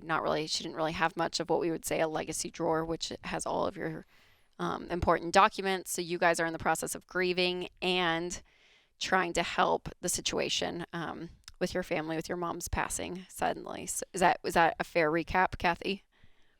Correct. Yeah. Okay. So Kathy, are you the executor of the estate? So I'm looking at the will and the documentation, and there doesn't seem to be any executor listed. Okay. Well, that's fun. Okay, so here's what we're going to do. The first thing is we're going to go through the funeral. We're going to spend all of our efforts and energy on the grief process here. Are y'all going to have a funeral? She wanted to be cremated. Okay. So, and then she's going to be buried with my stepfather. Okay. And but y'all will we have don't some have sort of family ceremony of some sort? There won't be a family ceremony. It's we're not from the area. She's in Florida. Okay. And So first and foremost, please come up with some sort of thing. Invite a couple of friends over. If any of your, I know family can be estranged and they can be spread out all over the country and different levels of relationship there. I get that. One of the most important things you can do is have some sort of touchstone, even if it's just you and your husband, that y'all write a letter to your mom and you read it out loud over a sunset. Y'all go light a fire and you throw some notes, whatever that is. Invite a couple of friends over to have a glass of wine and cheers and play your mom's favorite records, whatever that is. Even if you and your mom did not have a great relationship, it's important to have a touchstone moment. People always ask me, should I just go ahead and skip the funeral? And I say, come hell or high water, skip that funeral. So if y'all aren't going to have one, I'm going to look to you to say, hey, this is something that we need to do. The second thing is, I think without an executor, well, let me back up. It doesn't sound like there's anything there. So, but it also sounds like you have taken it upon yourself to go through this. Walk me through why you're doing that. I spent decades in the military, and that's what you do. You take responsibility for taking care of these loose ends. Yeah. Do you have brothers and sisters that are fighting you on it? Oh, no. My brother is on disability. Okay. He is really disengaged. Okay. When we went to the hospital, the first thing he wanted to do was go through her purse and get her debit card. And okay. Yeah. So what you need to do with the hospital? Are you still in connection there, or have you gone back home? We're still in Florida right now. Okay. Get multiple copies of the death certificate from the hospital. I'd get 10 copies is just kind of a rule of thumb, because you're going to need to send them to credit card companies and to gas company, whoever. But I would notify the bank ASAP that she is deceased and to put a stop action on all cards, because they're going to come looking for that money. Okay. So I would call the bank, put a stop on it, and let the bank know this isn't a time for your brother to run up the bank. And then I would call a probate lawyer and say, we've got a will here that my mother passed away. We have a will, and there is no named executor, and we need some help walking through this thing. And they'll help you file the petition with the county and all that kind of stuff. Okay. And then you'll take that death certificate and you'll send notice to all the creditors and all this stuff. At some point, they may sell off depending on how much she owes, they may sell off that trailer and sell off the land, and your brother's going to have to find another place to live. They may not. Who knows how much she owes and to whom and all that, right? Kathy, how's that hit you? Yeah, I can go ahead and call the probate lawyer and get something going. Yeah, and I think as much as that, you said that there were 3 bags hanging on the back of the door with just loose ends and papers and all that, and as much as you can to go through and as much detail that you can find to sit down, because you'll want an estate attorney as well to go through some of that and kind of walk through it all, just so that you have a plan. But as much detail as you can bring always is helpful. And I would let the probate attorney know this is not nobody's leaving the estate with assets.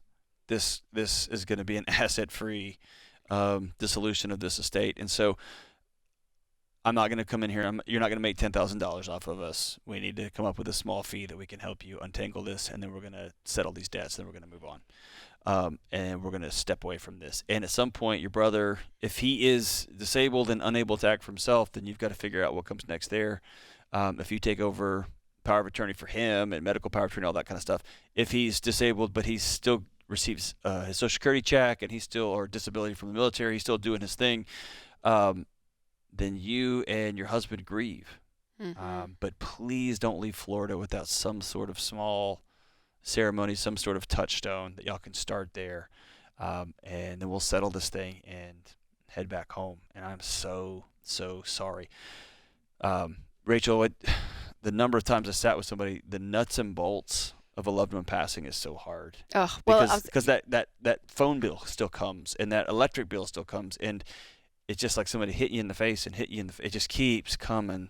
And then the poor people who sold you tires 3 years ago will send you something that says, hey, so-and-so, your tires are due to be rotated. Yep. And you think they're not even here. You know what I mean? Yes, so that kind of stuff just is the worst. Not to mention, how do you sell the house, and it's just so hard. The grief process. Have a clear will. Yeah, so I would say a couple things, you guys listening. It's like these conversations are always difficult when you're talking about death, and especially when it's unexpected. Lost your mom, yeah.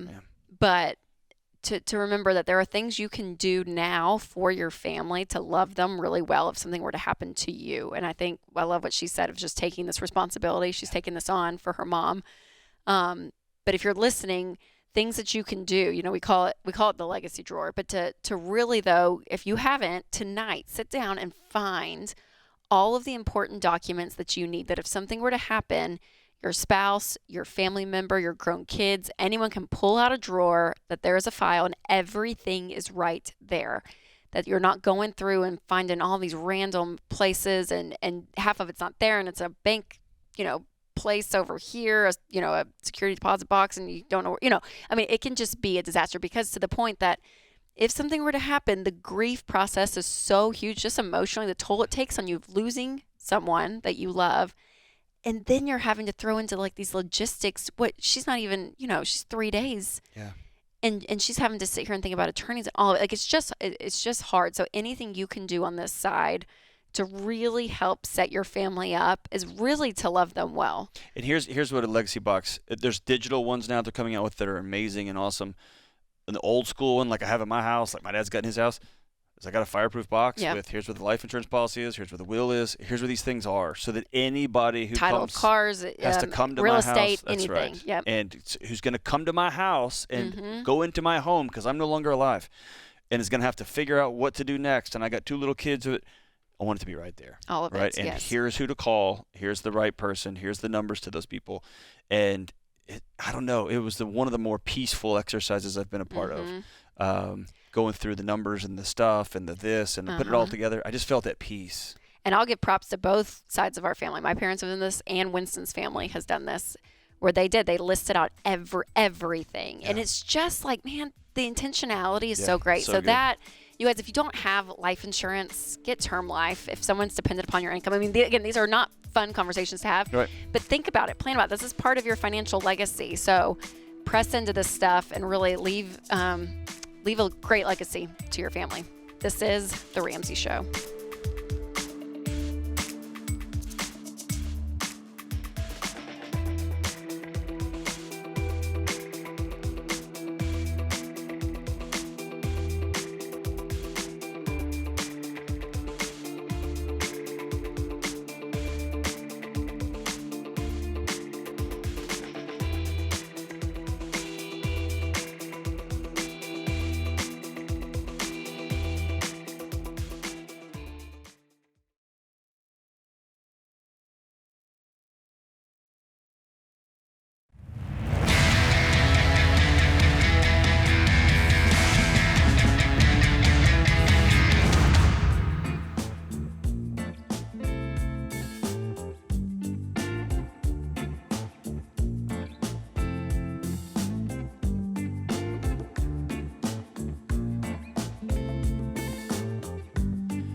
The housing market is hot, and it has been for a while, so your house could be worth a lot more today than it was when you bought it. And that means your old insurance policy might not give you enough coverage anymore. And what's the point of paying for insurance that won't swing the cost to repair or rebuild your home?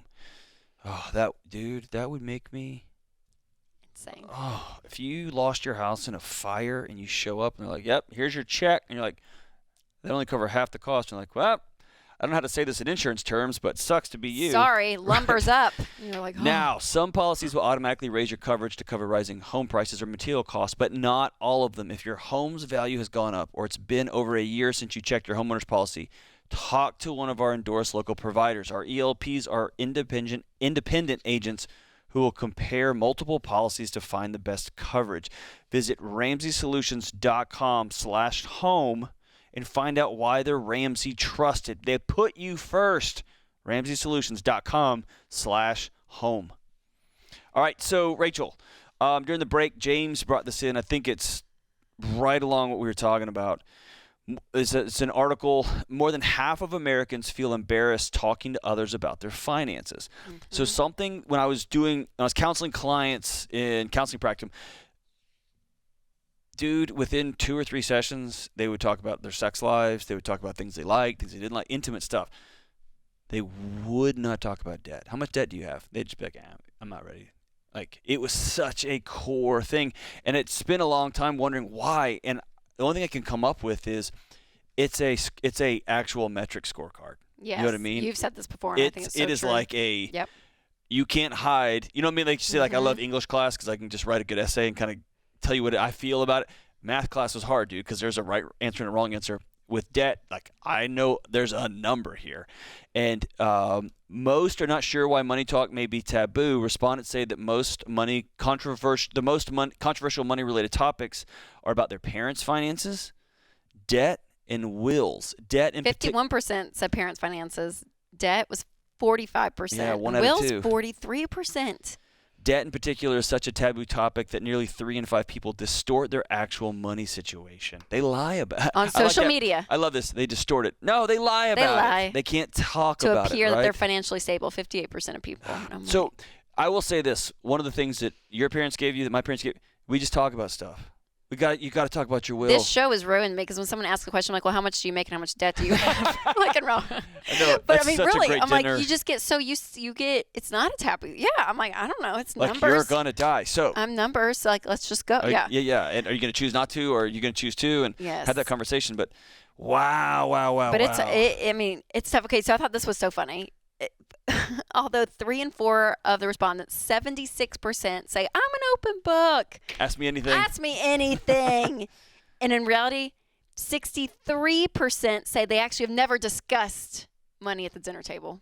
So they're waiting on everybody else to open the book, yes, right? I will not. I'm an open book, but no, I'm not going to talk about this. Oh, and again, there's a man. place, a right and wrong place to do this. Not at the family dinner table, by the way. It's never a good time to be like, so let's go around the table, pass the rolls, and how much debt does everybody have? Not with the extended family. And why, right? Don't do that. But with your kids, I'm like, this should Absolutely. be a dinner table topic. Yeah, Why not? absolutely. Yeah. Everything should be a dinner table topic with your kids, I think. That is true. Speaking of that, don't you have cards that help with that? I do. Except Questions for we do humans. have, Sheila has said, No more? not at the table.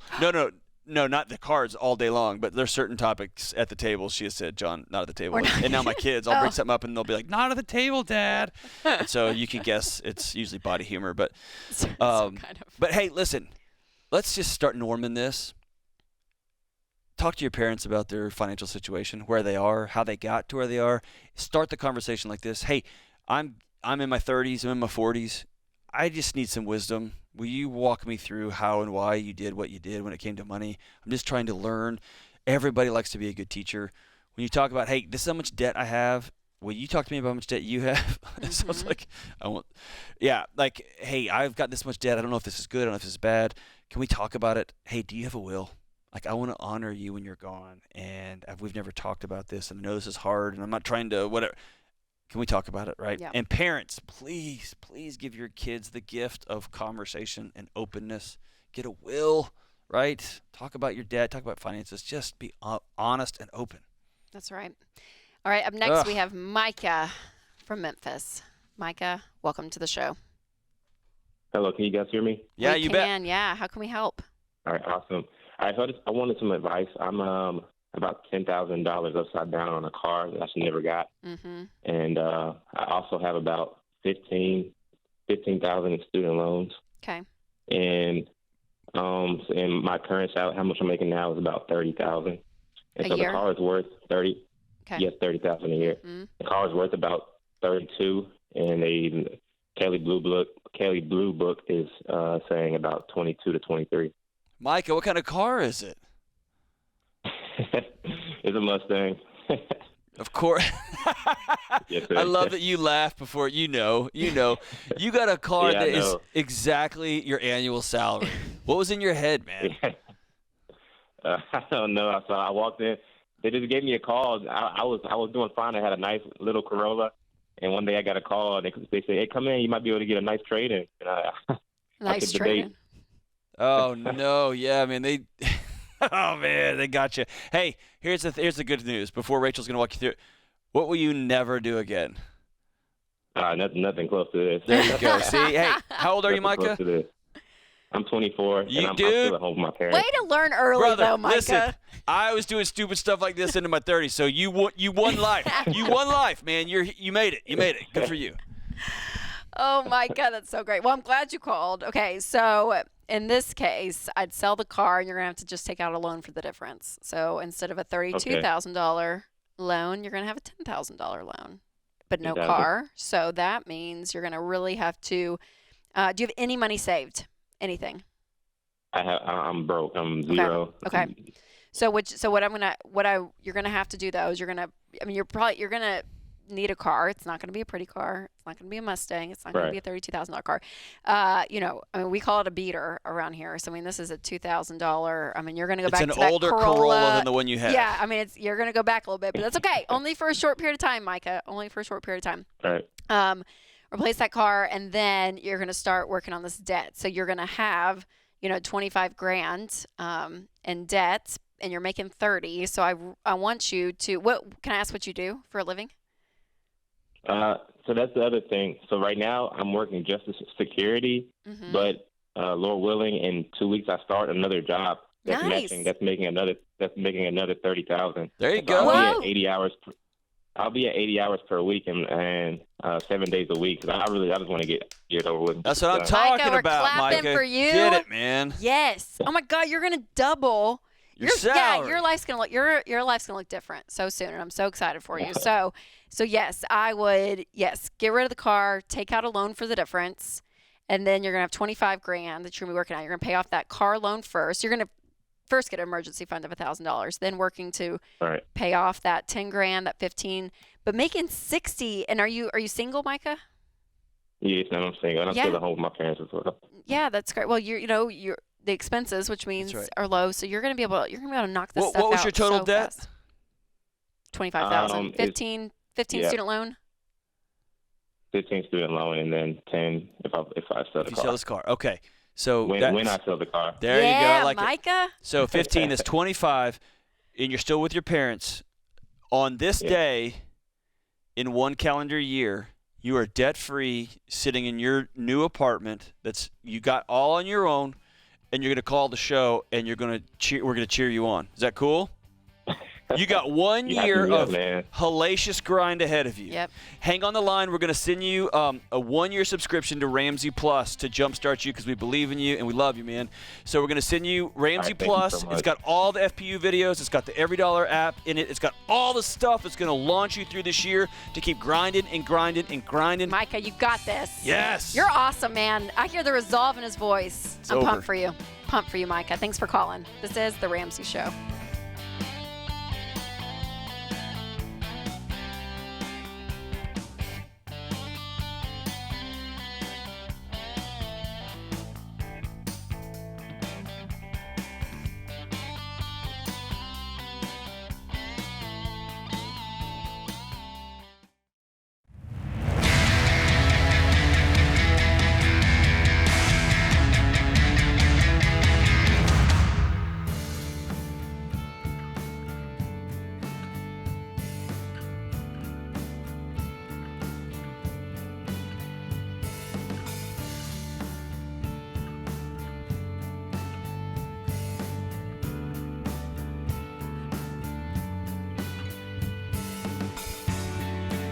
The scripture of today is better is one day in your courts than 1,000 elsewhere. I would rather be a doorkeeper in the house of my God than dwell in the tents of the wicked. Psalm 84:10.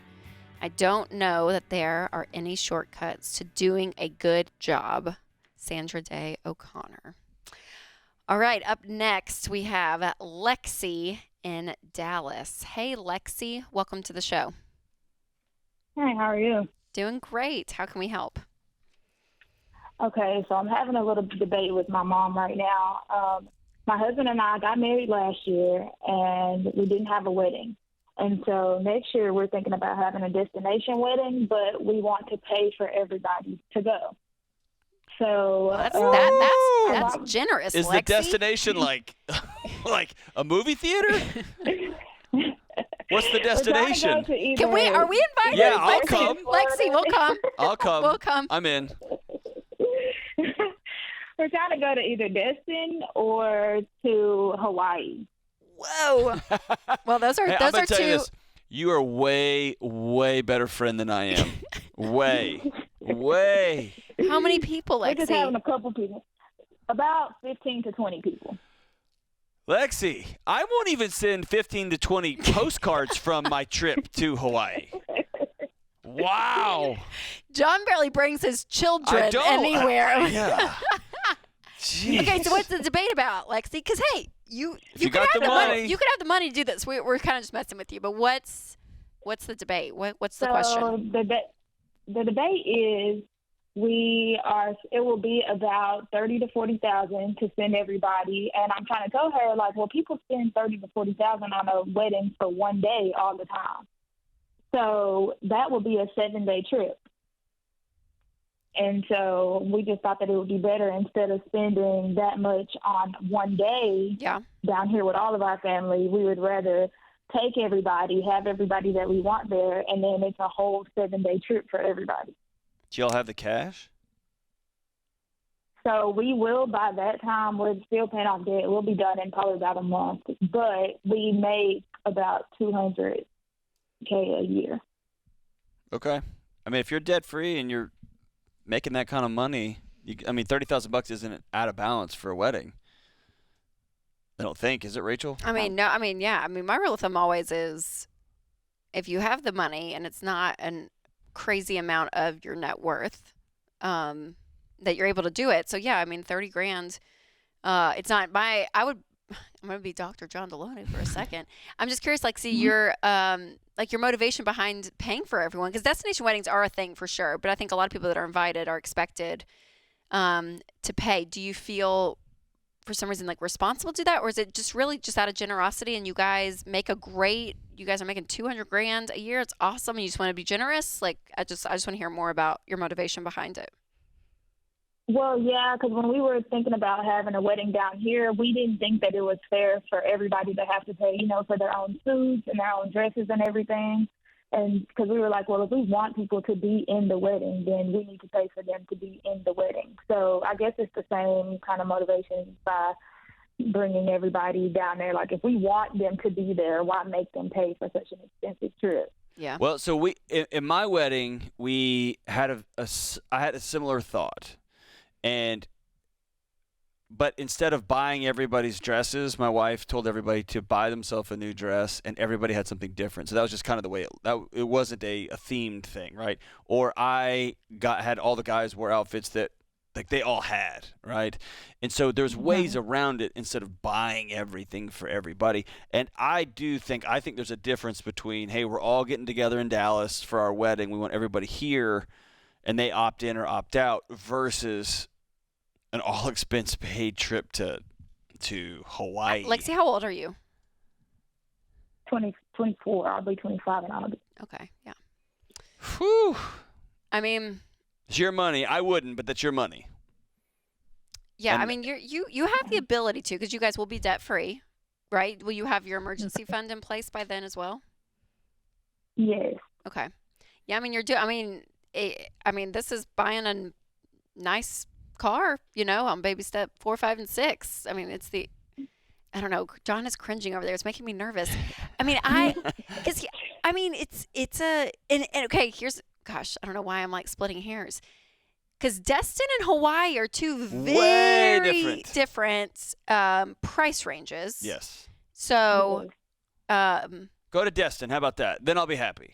Take everybody to Destin for a week. Y'all have fun, and tell everybody y'all have to pay for your own food. I'm going to just caution you, Lexi. My caution is things are usually more expensive than you give them credit for, especially if you're taking, did you say 20 people? Yeah, there's no way you do Hawaii for 20. Yeah, for $2,000 a person. You won't be able to fly them all there. I don't think even like the airline tickets themselves will be $500, right? Like, yeah, not you can't fly and stay in hotels and stuff. So, hey, do this for a week. Go to RamseySolutions.com/savings/wedding loans. Let's talk about, are wedding loans a good idea? But also, which we're going to say no. But in that article, it talks about how to save for a wedding, how to budget for a wedding, how to map all this stuff out, how to get on the same page, because you may be like, yeah, I think this is right, and your fiance may be like, well, I don't know about that. So go to RamseySolutions.com and just in the search bar put how to plan for a wedding or wedding loan's a good idea, and there's a whole article written on this just for this topic here. Yep. So our answer is a little fuzzy for you, Lexi. It's like, you have money. I know. Is it necessary? No. It's Hawaii and Destin are two very different destinations. You need to price everything out and look at options, all of it. But I would say at 24, because I always hate when people like discriminate on age. Oh yeah. Because I feel like I'm always the young one in life, and I was like, oh my God, you graduated when? Oh, yeah. You're so little. Like I feel like that happens to me all the time. So I do not want to discriminate on your age, Lexi, because I think you can be a bright 24-year-old. You're debt-free, making $200,000 a year? Yeah, I mean, it's awesome. It's awesome. But I do think too, after living life, like, not that you would regret this, but I think you will look up in a few years and be like, that probably wasn't absolutely necessary to pay for necessary might be it. Yeah. Yeah, it's just, or you might be surprised when somebody says, hey, we're going to go to Destin. I want 20 of y'all to come. I've rented 3 homes, and we're all going to split up across these houses in these 3 homes for the week. y'all are responsible for getting yourself there, or you're responsible for your food when you're there, or that's let some people have some skin in the game. Yes, that's fair. That's fair. And we're going to throw a big party, and you'll cover the cost of the big houses or something. Yeah. That feels good, John. That was good. We worked that one out in real time. We'll figure it out. So good. Okay, well, John, I'm excited for you and your book, the pre-sale, everything going on with Own Your Past, running and gunning, Change Your Future. Okay, so I want to know from you before we end today's show, what's like the number one thing you would tell people to work on when it comes to their mental health? Because I feel like anxiety's on the rise, depression, like you hear all these stats, and it's just wild. So if someone's listening, they're like, oh, I'm kind of not uncomfortable with the conversation, but I don't even know where to start. I don't know what to do. Like, what would be like one thing that you would say to someone? Like, hey, here's a great question to ask yourself, or here's one thing to I don't know. Take an inventory of your friends. Ooh, Take an inventory of your friends. Write them down. Who would I call at 2 a.m. if my wife had to go to the ER and had to have somebody come over and be with the kids? Who would I call? Who have I hung out with regularly on a weekly or bi-monthly basis for any period of time? More than just once, more than just twice, that I do life with. Here's the big one. Who can I tell good stuff to? Not just the negative stuff that you see someone in the hallway and you're like, how's it going? Well, it's hot outside. Not that person. If your kid got a part in a play, what friend would you call? And yes, I'm talking to you, truck driver, men, right? Who would you call and say, hey, something good happened in my life? Hey, my wife just got her book published. My daughter just got straight A's in her engineering class. But who would you call? Who would you call? Who would you tell bad stuff to? Hey, man, I just got laid off. Who would you pick up the phone and call? Who would you drive over and see? Mm-hmm. You'd grab 3 beers left and a casserole. Take an inventory of your friends, and for most people in America, it is scary because we are a lonely, lonely crew. Then reach out and go hang out with some people. Start over. So good. Hang out. Good, you guys. Oh, I love it. That's why I love this show. We talk about money, relationships, your life, your health, everything, all of it. So On Your Past, Change Your Future, Dave Ramsey or RamseySolutions.com. Pre-order today. John, so fun hosting with you, and thank you, America.